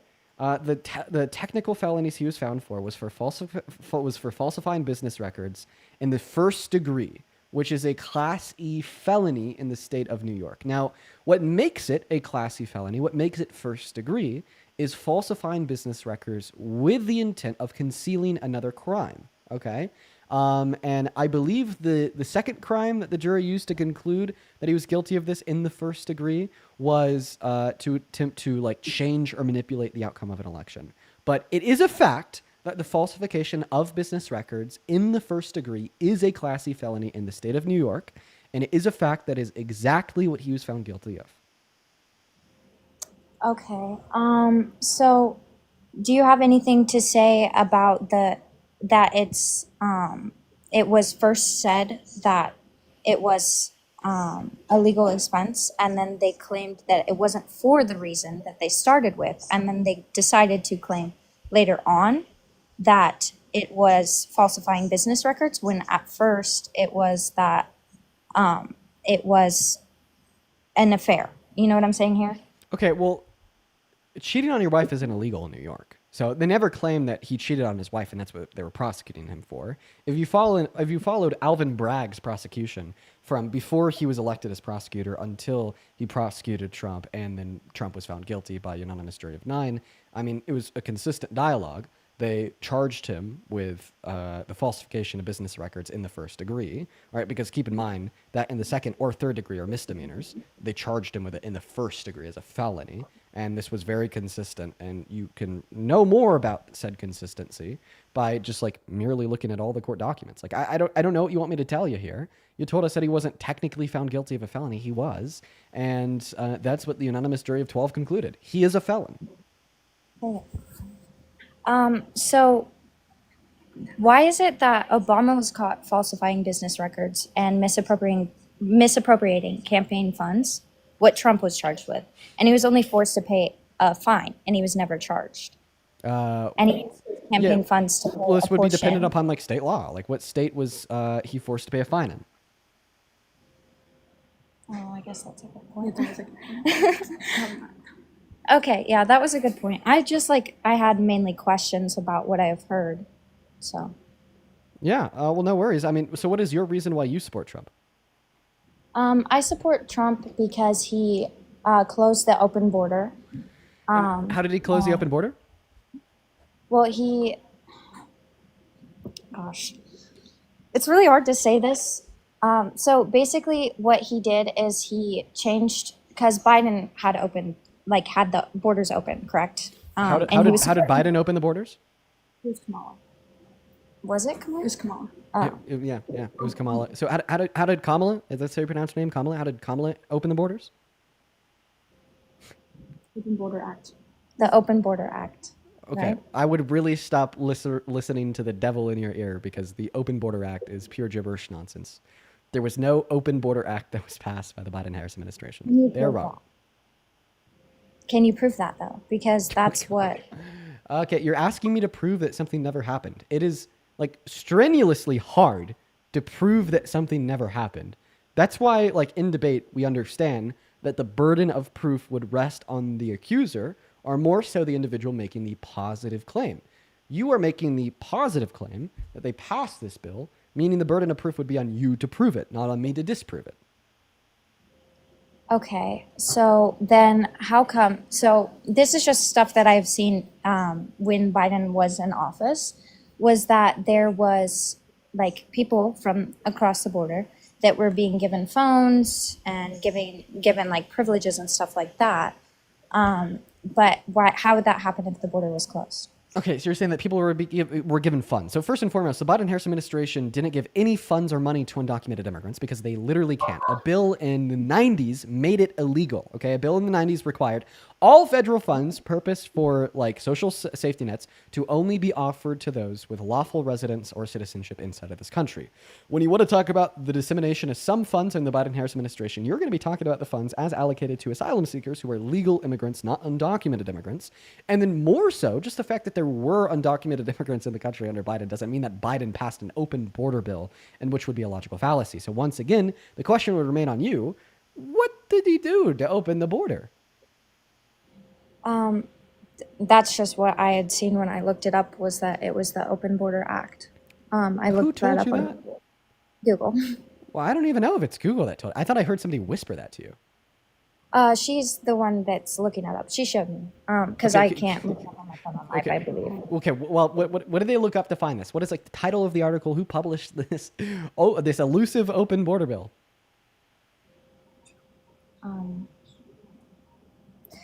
Okay, well, I have no idea. Does it turn out that your friend didn't actually Google that at all and just said it? No, she did. She's just looking through documents here. Shut up. Sorry, my dad. What, dude? Okay, does your dad typically call you the R word? What? He jokes. I don't take it seriously. Are you good? You shut up. I think I gotta. That's fine. I'm sorry. We'll go ahead and continue. Okay. So you don't think that Trump closed the border? That he's helping get immigrants over that weren't supposed to be here, illegal immigrants?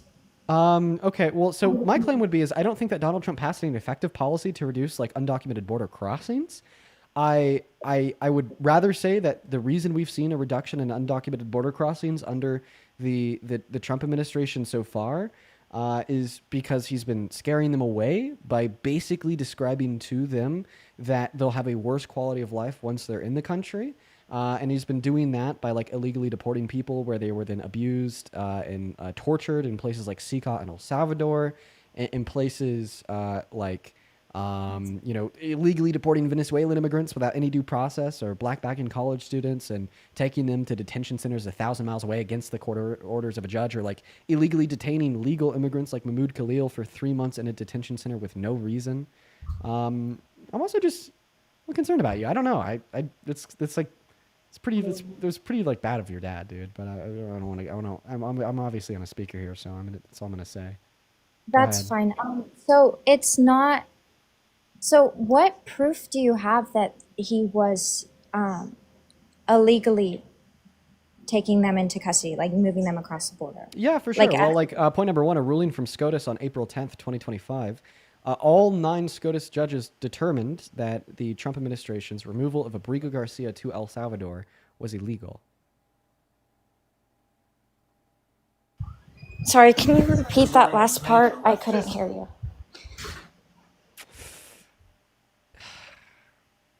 Actually, I'm going to move on to the next guest. I hope you have a good rest of your day. Okay, you too. Bye. The reason why I'm doing that is because I'm scared if she agreed with me and had her mind changed. You know, might upset her father. So we're gonna go to move on to the next guest. So we're gonna go to get that next guest connected into the live stream, guys. Go ahead and hop in that queue if you support Trump.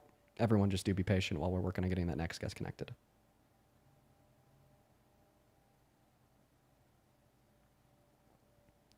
Everyone, do be patient.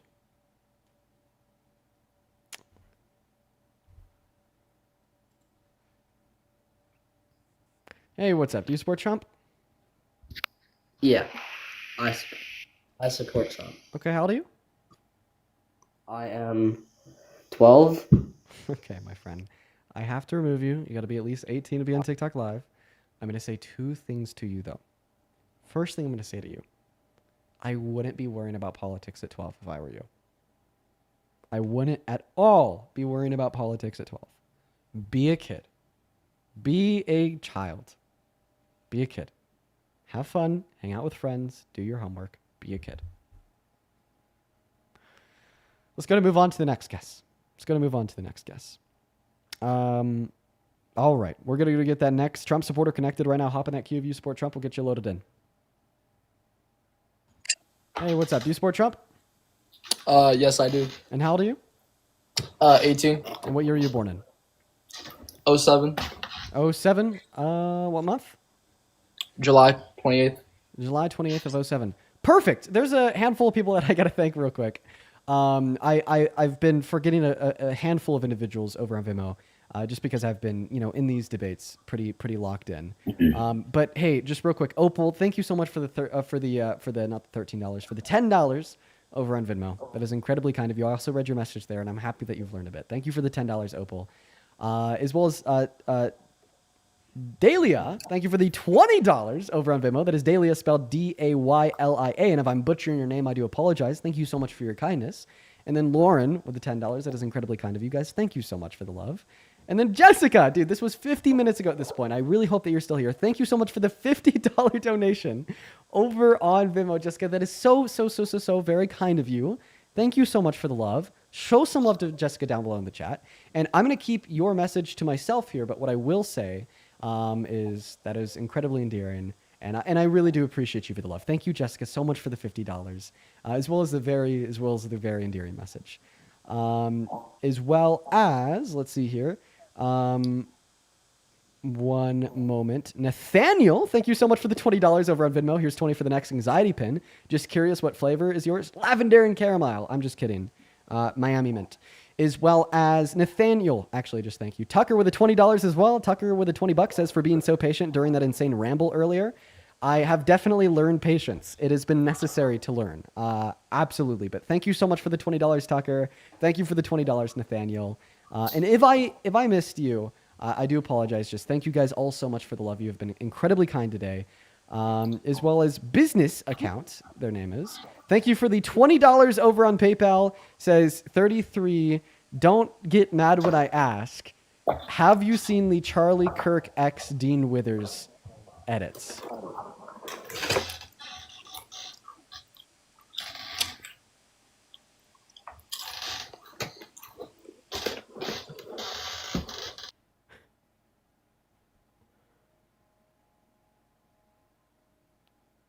Thank you for the $20 business account. That is incredibly kind of you.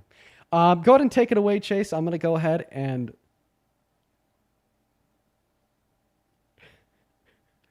God, that is ridiculous. It is.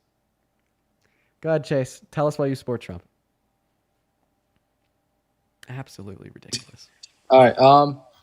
So I mostly support Trump because of the economic growth that was in his first presidential period, and him keeping immigration levels low.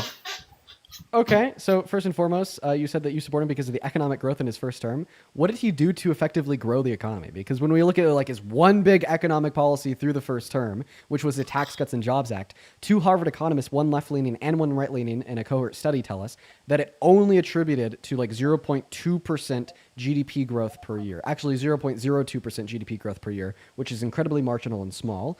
Not to mention today in his second term, we've had negative GDP growth. In the first quarter of this year, the GDP went down. Okay, so before all the COVID, a lot of top stocks like the S&P and NASDAQ hit record highs. And when the tax cut and like Jobs Act did happen, it lowered corporate tax from like, I don't know off the top of my head, but it's like 40 to like 21% or something like that. Okay, and so then it it lowered cut the corporate also tax rate. individual tax. What's up? Yeah, so the Tax Cuts and Jobs Act did lower the corporate tax rate, but this doesn't change the fact that studies done on its efficacy in increasing GDP growth attributed very marginal GDP growth to it. Then also, for everybody in the chat saying that he didn't vote, I understand that, guys. It has been almost a year since the election. Like during the election and like maybe like the month or two after, I was only debating individuals that did vote for Trump in the election. But we got to move forward here. If there are like brand new American adults that are now 18 that couldn't vote in the election that support Trump, they are valid of coming up on this stream and debating. But go ahead. And then my other point was there was also really low levels of unemployment. It was around like 3.5% or something like that. Okay, so would you? So point number one, we had even lower levels of unemployment under the Biden-Harris administration. But point number two, are you saying that because Donald Trump was president when we had these low levels of unemployment, that therefore he caused them? Yeah. Okay. So this means that he also caused the highest level of unemployment that we've had in America in the last 100 years, because that happened in April of 2020 at 14.9%. Well, I would also argue that that was a big part of COVID-19, and he really didn't have a much bigger as a role into that unemployment rate. Exactly. Well, you're actually spot on. COVID did cause that record high level of unemployment. But the fact of the matter is, now you have proven to me and everybody else watching that external variables can influence and impact how things happen inside of an economy. But you very conveniently forgot that fact when you told us that the only information that you need access to conclude that he caused the lower levels of unemployment is merely the fact that he was president while they happened. Yeah, you could be right there, but I feel like that some external factors can outweigh other external factors. Like COVID-19 was a pretty major factor, I would say. It caused a lot of Nobody's change denying in that. life. Literally nobody's denying that. That's the point. You're walking into the point. You're walking into the point of the fact that external factors can influence how things happen in an economy. So if you want to argue that he caused like these lower levels of unemployment, you'd have to detail to me specifically how. But like, once again, I just want to reiterate that we've actually seen unemployment rising under his second administration. So if you care about employment and it's been going up in the last 8 months, why would you still support him today? Well, I just agree with more of his ideology more than Biden and what he's done in the past for the economy and how it's been at it's been pretty good, when back in 2016, I would say. So like, what ideologies of Trump's do you align with? Just as to keep immigration down for the most part, and keeping immigration down. Okay, why do you want immigration to be lower when immigration helps our country? I do. That's one. I'm more even on that because I do agree that immigration. Some people don't want to do those hardworking jobs, and the immigrants they will do those jobs. So I agree with that on some part, but I also think that a lot of that can lead to like a lot of crime rates. So I really don't know how I feel about that, but I think I'm more leaning towards Trump's side with immigration control. Point number one, you need some WD-40 for your chair. Point number two, are you an actual U.S.-born citizen? Yeah. You are 2.5 times more likely to commit violent crimes compared to undocumented immigrants. You are 3 times more likely to commit property crimes compared to undocumented immigrants. And you are 3.5 times more likely to commit petty crimes compared to undocumented immigrants. Undocumented immigrants actually bring our crime rates down. What's that according to? That's according to PNAS, who is a cohort that has been studying and tracking crime rates in America since the 19th century. Okay, but also I would argue. Wait, let me get out this chair real quick. I would like to argue that there's a lot less immigrants based on the U.S. citizens, and that once they commit that one crime, then they would get deported, so they don't have the opportunity to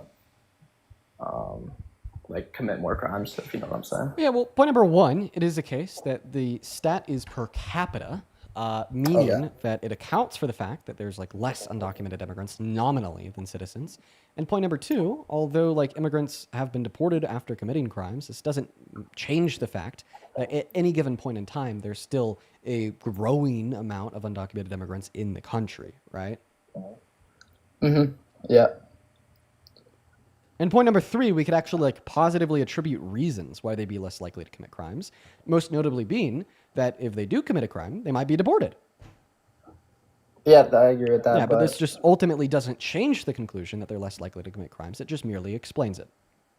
Yeah, but I would just say, for the most part, that I don't think we should keep the borders open. I think we should just keep it, get your visa and come in legally, and I think that would be fine. Well, I mean, I think that these are going to be two varying claims that don't create a true dichotomy. It's not either we allow like no immigration or we just have completely open borders, and you're the one that defended the idea of having less immigration. So, what is one positive outcome of less immigration on the country? Like, point number one, like our birth rates are going down right now. They're at an unsustainable level. We actually need immigrants to sustain birth rates in this country. Point number two, like they economically contribute and prop up our economy. And point number three, with a better economy comes lower level of poverty, comes less crime, meaning that immigrants actually overall reduce crime. Yeah, but I think the population part, like, that's more of a worldwide issue, because if you look at the, like, what's it called? America is like on the lowest birth. I think it's like 0.6, I think, for every couple, and that needs to go up. But I don't really see how immigrants can influence that. Because they help sustain the population with a decreasing birth rate? I know, but like, are you saying that like immigrants are more likely to have babies? No, I'm saying that literally we have a decreasing birth rate, meaning that if we had no immigration, we'd have a decreasing population, right? But because we do have immigration, we don't have a decreasing population, but rather have an increasing population. Okay. But also with like the whole entire immigrant thing, you saying like it's good for the economy, but the immigrants, they could be using like the public services, like the schools and like hospitals and stuff, without paying it, so they're not gonna like. Yes. No, typically children that go to public school don't pay taxes. You're right. No, I'm talking about like hospitals and emergency care. Anyone could go to a hospital and seek emergency care, even if you're not insured or pay taxes, and that's also true of citizens. I'm confused on what your point is, especially considering the fact that immigrants are more likely to actively participate and work in the American labor force. I'm talking about how they like don't pay in tax, like they don't pay taxes. Immigrants pay taxes. What the hell? Yeah, but not to offset the cost that they use on the market. What reason do you have to believe that? I saw it on like the news somewhere. Okay, well that's not a source, my friend. It's a claim, but it's not a source. You have to be able to justify the claim by providing a source for the claim. I could probably find a source. Okay, feel free to do it. Do you want to do that right now? Do you want me to do that right now? Yes. All right, hold up. Okay, while he's doing that, real quick, Lori, thank you so much for the $25 super chat. Saying we are also happy that you're back. I cannot tell you enough times, but Lori, thank you so much for being here. I'm happy that you're happy that I'm back, and I'm happy that you're here. Thank you for the $25, Lori. You were awesome. Show some love to Lori down below in that comment section. As well as Hannah, thank you so much for the $10 on Venmo. Hannah says, you coming up on my For You page on TikTok has helped me really educate myself on what Trump has done. Growing up, I always went along with what my mom said and stood by it. And as a 26-year-old, I'm finally being able to be independent in my decisions. Thank you. Hannah, you are literally the reason why I do these lives. You are awesome. Thank you so much for the love. As well as Nathan, thank you for the $10 over on Venmo, as well as a message. And Juliana, thank you so much for the $10 on Venmo. Juliana with the $10 says, hey, thank you so much for doing these streams. I almost voted for Trump in the last election, but you changed my mind. Thank you so much. Juliana. Literally why I do these streams. You are fucking fantastic, and I love you so much. Thank you. Thank you so much, Juliana. You are literally so fantastic.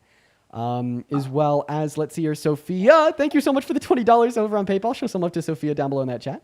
Sophia says, Dean, I know you've probably don't believe in witchcraft. Just know a lot of us on Witch Talk are worried about you and are casting protection spells on you so you could keep speaking out safely. Dude. Oh, dude, all the love to you, Sophia.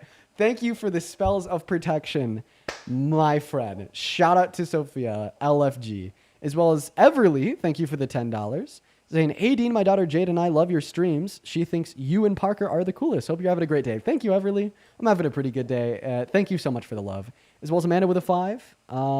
And Aubrey with a 5 as well. I appreciate you guys. Did you find that source? So, looks like you got me on that one, because so the source I found, it basically said what you said, you know. It actually says that they pay more taxes than the it says the economic contributions of immigrants far exceed the cost of those additional public services. That's what it says. So your source disproved you? Yeah, I'm saying that you were right on that one. Fantastic, my friend. Is there anything else that you wanted to debate here? What about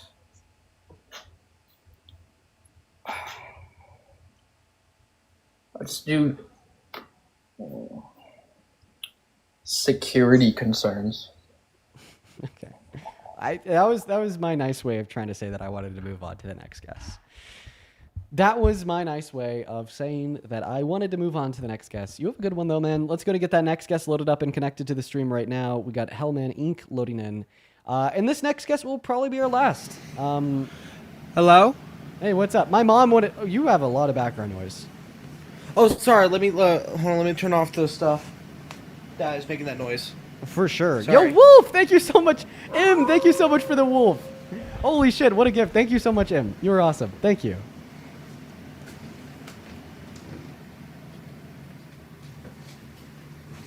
Is that better? Chat, is this okay for you? In my earphones, that background noise is like stunningly loud. Hold on, let me... No? Okay. All right. Sounds good. I'm glad that we were on the same page there. Sometimes, like, I guess background noise could be, like, louder for me because it is being piped into my ears through my headphones at, like, 1 billion decibels. But it's, like, not necessarily too loud for you guys watching at home on your phone or laptop or something. Quite frankly, yo, Sray, dude, thank you so much for the $100 super chat over on YouTube. So good to see you again, Sray. Sray says, I hope you and Parker are doing well. And you hope my birthday was wonderful. You know what? I don't think I got a chance to really talk about that much. But Sray, thank you so much for the $100 over on Super Chat. That is so incredibly kind of you. I did end up having a good celebration of my birthday out in Boulder. It was so much fun. However, I have a crazy story about it. I'm going to tell you that while we're looking for that last Trump supporter to come up here and debate. There's like a very specific restaurant that I really like in Boulder. I'm going to continue the story in a bit. Hey, what's up, Dylan? Do you support Trump? What's up, man? Hey, are you MAGA? I don't really know what I am. So I'm in the U.S. military. I'm in the Army, and you just popped up on my thing. So I was just kind of seeing like what you believe and like what you're thinking. Oh, you know? Dude. Hell yeah, honestly, if you want to know what I believe, I would just simply direct you towards watching either the videos on my page or having a conversation or like watching the conversations unfold on live, man. I think that's great. I got to kick you just because there's a little bit of background noise there. But in a nutshell, I mean, I believe in progressivism and liberalism and furthering our country in a positive direction by just simply upholding critical thought. I think that if people critically thought more than they do, that this country would not only be smarter, but better off for everybody in it. Because a lot of the problems with this country, regardless if it is regressive economic policy that hurts us or bigotry and hate, are ultimately all illogical and unreasonable and are things that would never be entailed by a rational mind. So I just simply advocate for people to have more rational minds. All right. We're going to try to get that very last guest up in here of the day.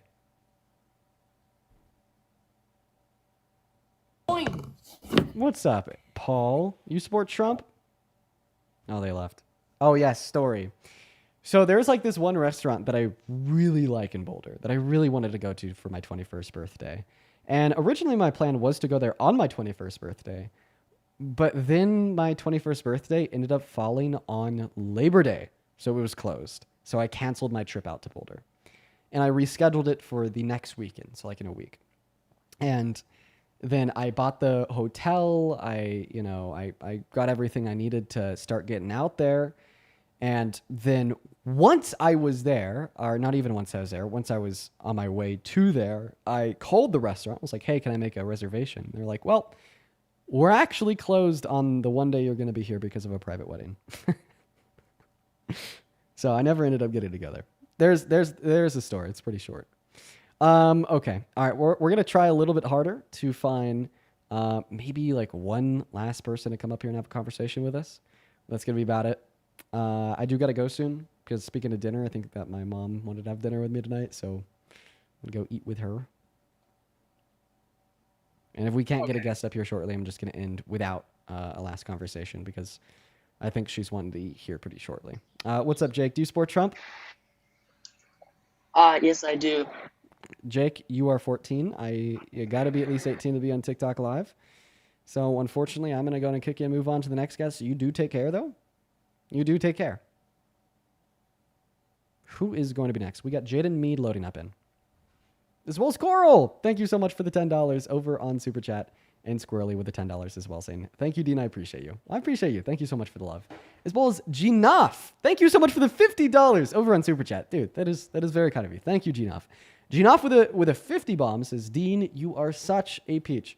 I appreciate you for your kindness, Ginoff. That is awesome of you. Thank you so much for the $50. Show some love to Ginoff down below in that chat right now while we are looking to get that very last Trump supporter up here of the day. Thank you so much for the love, seriously. What's up? Do you support Trump? Hey, yes, I do. Okay, how old are you? 33. Okay, and why do you support in my mind, the worst president of your life? Yeah, I mean, I think that he represents a conservative, which is the both intellectually, psychologically, and morally superior position. What conservative values does he represent?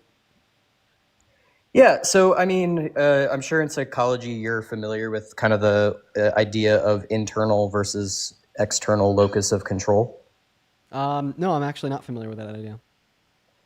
Yeah, so happy to explain it. So internal locus of control kind of aligns with the values and ideas of like meritocracy. So I have personal agency in what happens to me in the world. I'm in control of my outcomes. And personally, I have a vested interest in my own success. The flip side of that we would call an external locus control, which kind of relates to I don't have control over my circumstances. I can be a victim of my circumstances, and or circumstances in my life I do not have agency because other people have power over what happens to me more than what I have over what happens to myself. So I think that not only is this an inferior psychological position to live by because it leads to, essentially lower quality of life and higher amounts of mental illness and just rates of depression, anxiety, etc. Okay, so I think there is like many circumstances where, yeah, it is true individuals will have no control over their life. Like think victims of like ethnic cleansing, genocide, kidnapping, murder, wartime, etc. But for the most part, maybe what we see to be true more of the time in American society, it's not going to be so black or white. It's not either that you have total control over your circumstances or no control at all. Yeah. And in fact, a really good analogy I would give you to demonstrate this point is let's take your psychological description of your worldview here and let's apply it to an analogy. You versus me. We are trying to run a marathon and you want to win, you want to finish before me, and I want to win, I want to finish before you. Now imagine that you got to run this marathon with running shoes on dirt, and I had to run this marathon barefoot in oil. Obviously, I'm still going to have some self-control over myself and my life and my ability to run that marathon. I'm still going to be moving my legs and picking up my feet. But at the end of the day, although I have that level of agency, I'm going to be held back more than you comparatively because you have circumstances in which better enable you to actualize that agency, to achieve your goals by having running shoes and running on dirt compared to being barefoot in something like oil, right? And I feel like this is a fair description of the reality that we live in. There are systems in which would systemically limit and or prevent the opportunity of one person or one group of people compared to another person or another group of people, and that is going to be a fact. Yeah, I get that. I think you need to have a healthy balance of, if you're trying to control everything in your life, then you might be a control freak, right? So when we're talking about personal agency, it's important to have agency and say that no matter the circumstances, I have the ability to overcome the circumstances that I've been given, even if I've been dealt a shorthand. So I know you can kind of go down the route of like affirmative action. But the goal here is to try to ensure that is the smallest amount of people as possible, or no people at all, are dealt that shorthand. Right, but what I'm saying is that having an internal by internal supporting somebody like Trump, you are only ensuring that more people are dealt that shorthand by taking away healthcare from 10 million low-income Americans, by taking away food stamps from 3 million low-income Americans, by reducing the purchasing power of the average American. Yeah. Like, these are all things in which will ensure more shorthands. And obviously, can we agree that we don't want those more shorthands? So I'm talking about internal locus of control as Yeah, simply exactly. You're not going to engage in my point. You're just going to repeat what you already said. No, I'm saying it like it's like the law of gravity, right? Like you jump off a building, you're going to get crushed by when you hit the ground. And having an internal locus of control is just proven scientifically and psychologically to lead to better outcomes in life in general.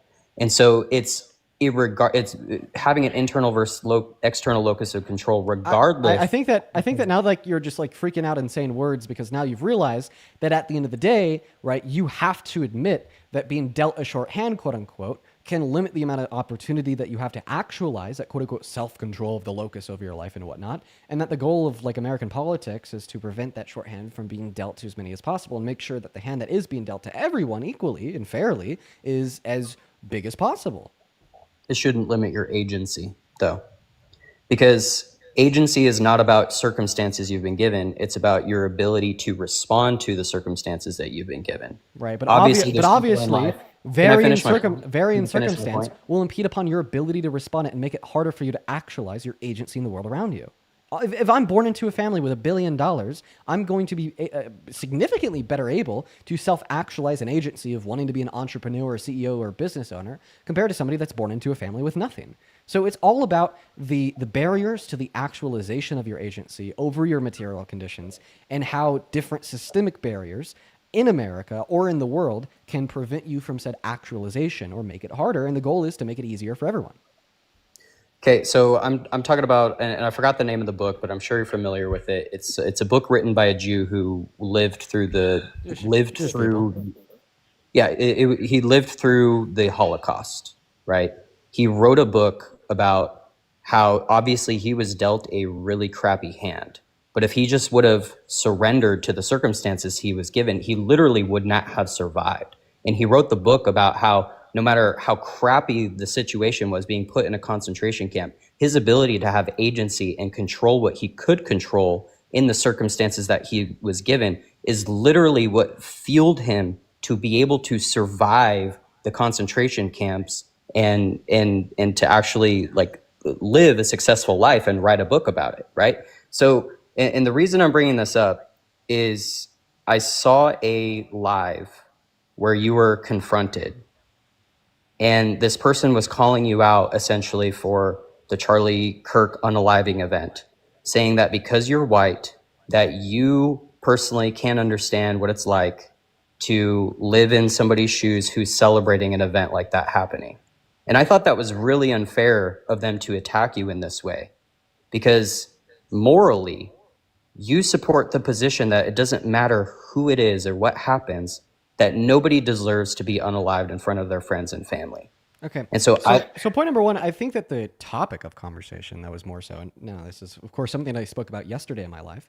The main point was like feeling a sense of relief, not that like he died or more so like how he died, but rather because we had an actor espousing bigotry to no longer espousing bigotry. And I mean, I think it's a fair point to say that, you know, if you're not directly impacted by the bigotry, you're going to have a harder time understanding, feeling relief that bigotry doesn't exist anymore than if you were to feel directly impacted by the bigotry. That's pretty self-evident. And like, obviously this is true. Like if you were born into a family with billions of dollars and you grew up and you stay in a family with billions of dollars all your life, it's going to be significantly more difficult for you to understand what it is like to live in poverty compared to somebody that lives in poverty. And why? Well, this is just another description of like classism and how it could impact you and change your perceptions of the world around you and make it harder for you to understand certain facts of different material conditions, given different treatment under different perceptions or receptions more so of classism. I mean, I think that's clear. But you're just telling me that this all just wraps into a larger point of like my response to Charlie Kirk. Oh, I'm here to debate why you support Trump. Are you going to give an argument? So what I'm saying is I support the psychological Okay, so now you're just and repeating what you already said, but I thought I superior. already debunked this by bringing up the fact that like individuals can have a more difficult time like self-actualizing what they want to do and why, given their material conditions, and the goal would be It's to a make the material fallacy. conditions better. What is a It's a fallacy? logical. It's a Define- logical fallacy. Define logical fallacy. If you let me finish. Do it. So Define logical fallacy. It's a fallacy to believe that somebody that has started further ahead with different circumstances necessarily has it easier. It's not a fallacy. It's reality, my friend. Think about people it's not a fallacy. It is. Are 1 second. billionaires. It's not a fallacy. It's reality. Like, listen, dude.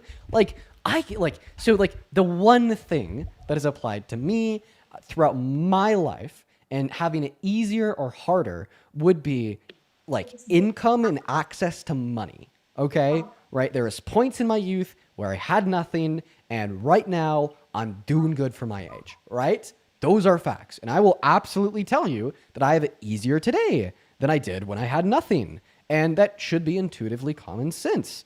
Meaning that it's not fallacious to assume, given that your material conditions are better and access to more resources, you will have it easier. It's not fallacious, but it's rather reality. Then additionally, if access to more resources or better material conditions don't make it so you have it easier, then why does everybody want more resources in better material conditions? The fact that we as humans are self-incentivized to yearn more resources and better material conditions on its own proves it to be self-evident that more resources and better material conditions make it easier. We want those things because they make it easier. Or do you want more money? Do you want more wealth? Do you want better material conditions? If you hold the worldview that I have, a Christian worldview, that those things are not what bring fulfillment. Those things are not what bring happiness. Those things are not what ultimately bring a sense of purpose and belonging in this world. Wait. Taking a separate from material possessions. Taking a car to work compared to a bike will make it easier. This doesn't mean that owning a car is going to make you feel personally fulfilled. Is it possible that when you start with difficult circumstances, you're actually more better? Don't pivot. I respond to that last point. You said that, these things are not going to make you fulfilled or give you a life purpose. Okay. Well, they still make things easier, right? So it is the case that owning a car compared to not owning a car, maybe owning a bike, will make things easier. Does this mean that owning a car will give your life purpose? Adversity builds character. Character is what builds to fulfillment. You're not going to respond to that last point. My question for you is: I don't want a question from you. I want you to respond to all the points that I've made. Which one? Yeah, I'll answer one, and then I want to follow up with one more question. Yeah, for sure. I want you to respond to the fact that access to better material conditions or more resources will literally make things easier, given the fact that that's why we want them, and that's self-implied and self-evident. Respond to that point. Making things easier does not equate to a better life. Okay, so now you're actually conceding that it does indeed make things easier. So earlier you said it doesn't make things easier. You can see that point. How do you define easier? So now we're gonna get down to easier, more desirable, less conflicting set of desires, better off well-being as a whole. Okay, so when you have more difficult circumstances, that is an opportunity for you to build character. And you're not responding to the goddamn point. So there's people that are born billionaires. I don't want you to say anything new. I want you to respond to the point that I made. Having better material conditions or having access to more resources does indeed make things easier, and this is self-proven in the fact that we yearn better material conditions and we yearn more resources because they make things easier. Easier being defined and or cashed out in a sense of being conducive towards a better off well-being. We have different definitions of easier because I don't agree with the premise of how you're defining easier. Okay, well then just apply your definition of easy, then give me your definition. I mean, obviously, if you're going to have things easier, what is your definition?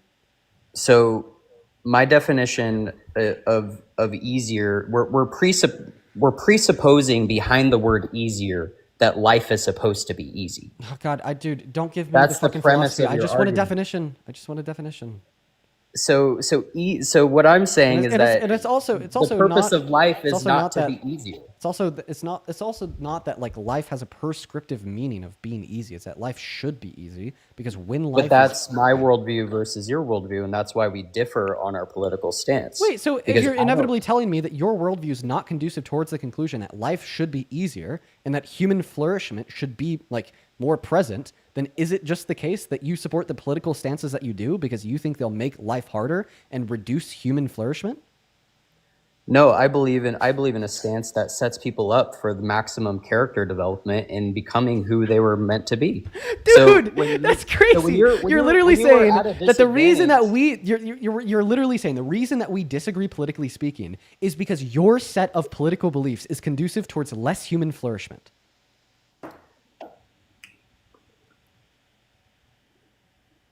Life is not meant to be easy. That's crazy. That's crazy. Ooh, I support what I do because I'm evil and I want less human flourishment.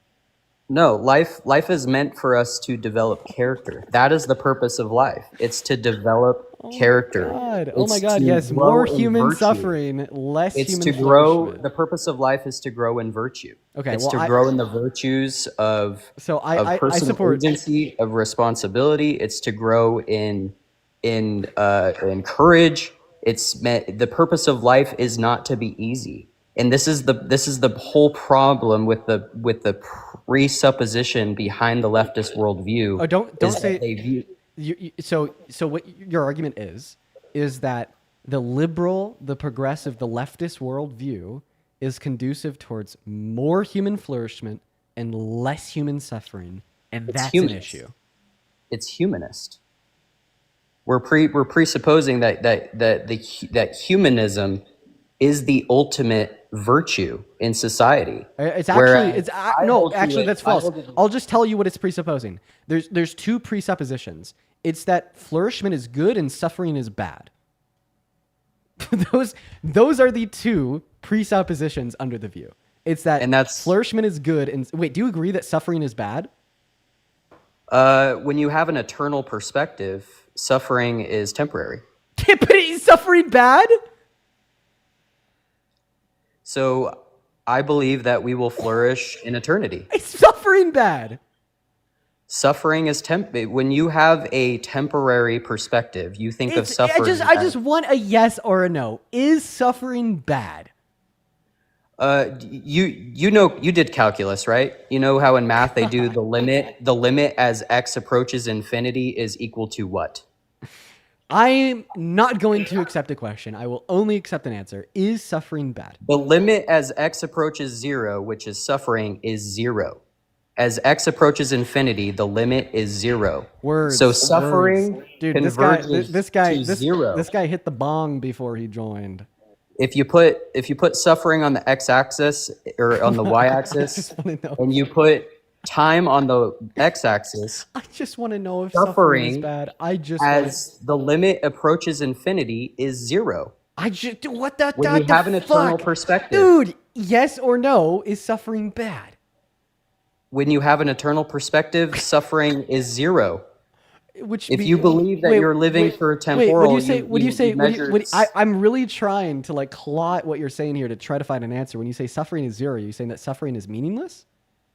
Exactly. In the span of eternity, yes, suffering is meaningless. So that's why we don't live for the temporal; we live for the eternal. So ultimately speaking, the suffering caused by slavery and the Holocaust was meaningless. In the eternal perspective, yes.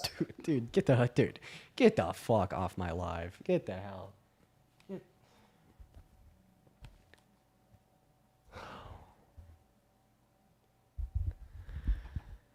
DR, thank you for the fireworks. That dude has fucking walked himself into moral nihilism.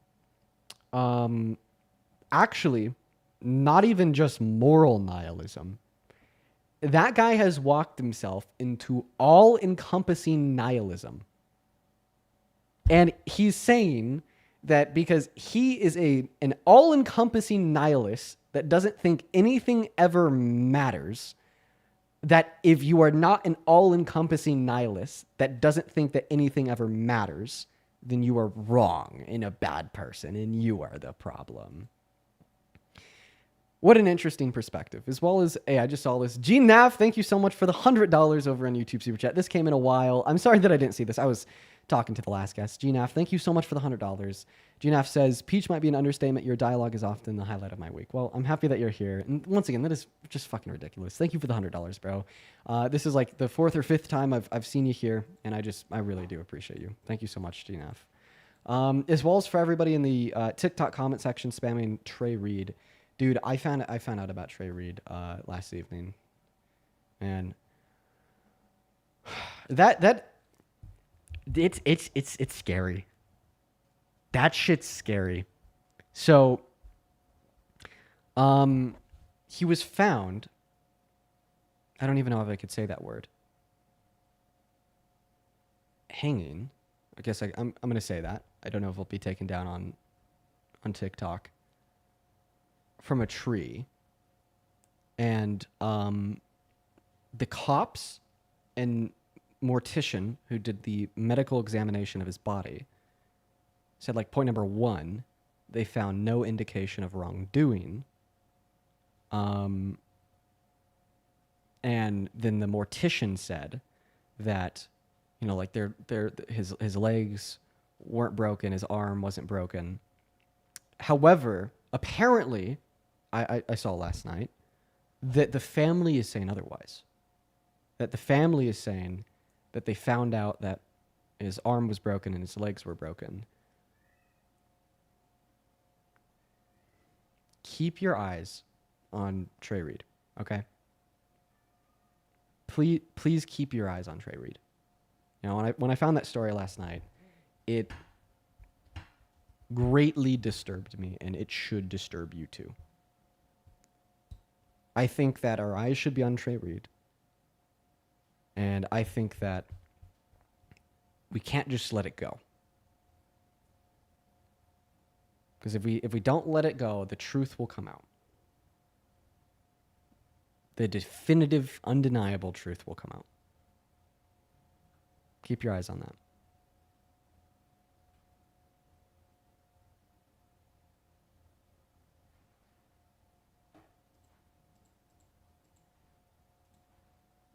All right, everyone. Like I told you, my mom is wants to go out to dinner with me. So I'm going to go grab some grub with her.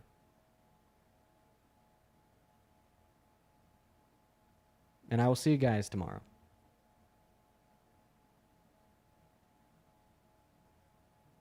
And there's people in the chat saying, cry for Trey Reed. I thought I told you guys that I didn't just figure out about this on live. I figured out about this last night. I'm going to go to an end for the evening. I'll see you guys tomorrow. I appreciate you guys for tuning in here, and I hope that you have a good rest of your evening. Have a good one, guys. Take care.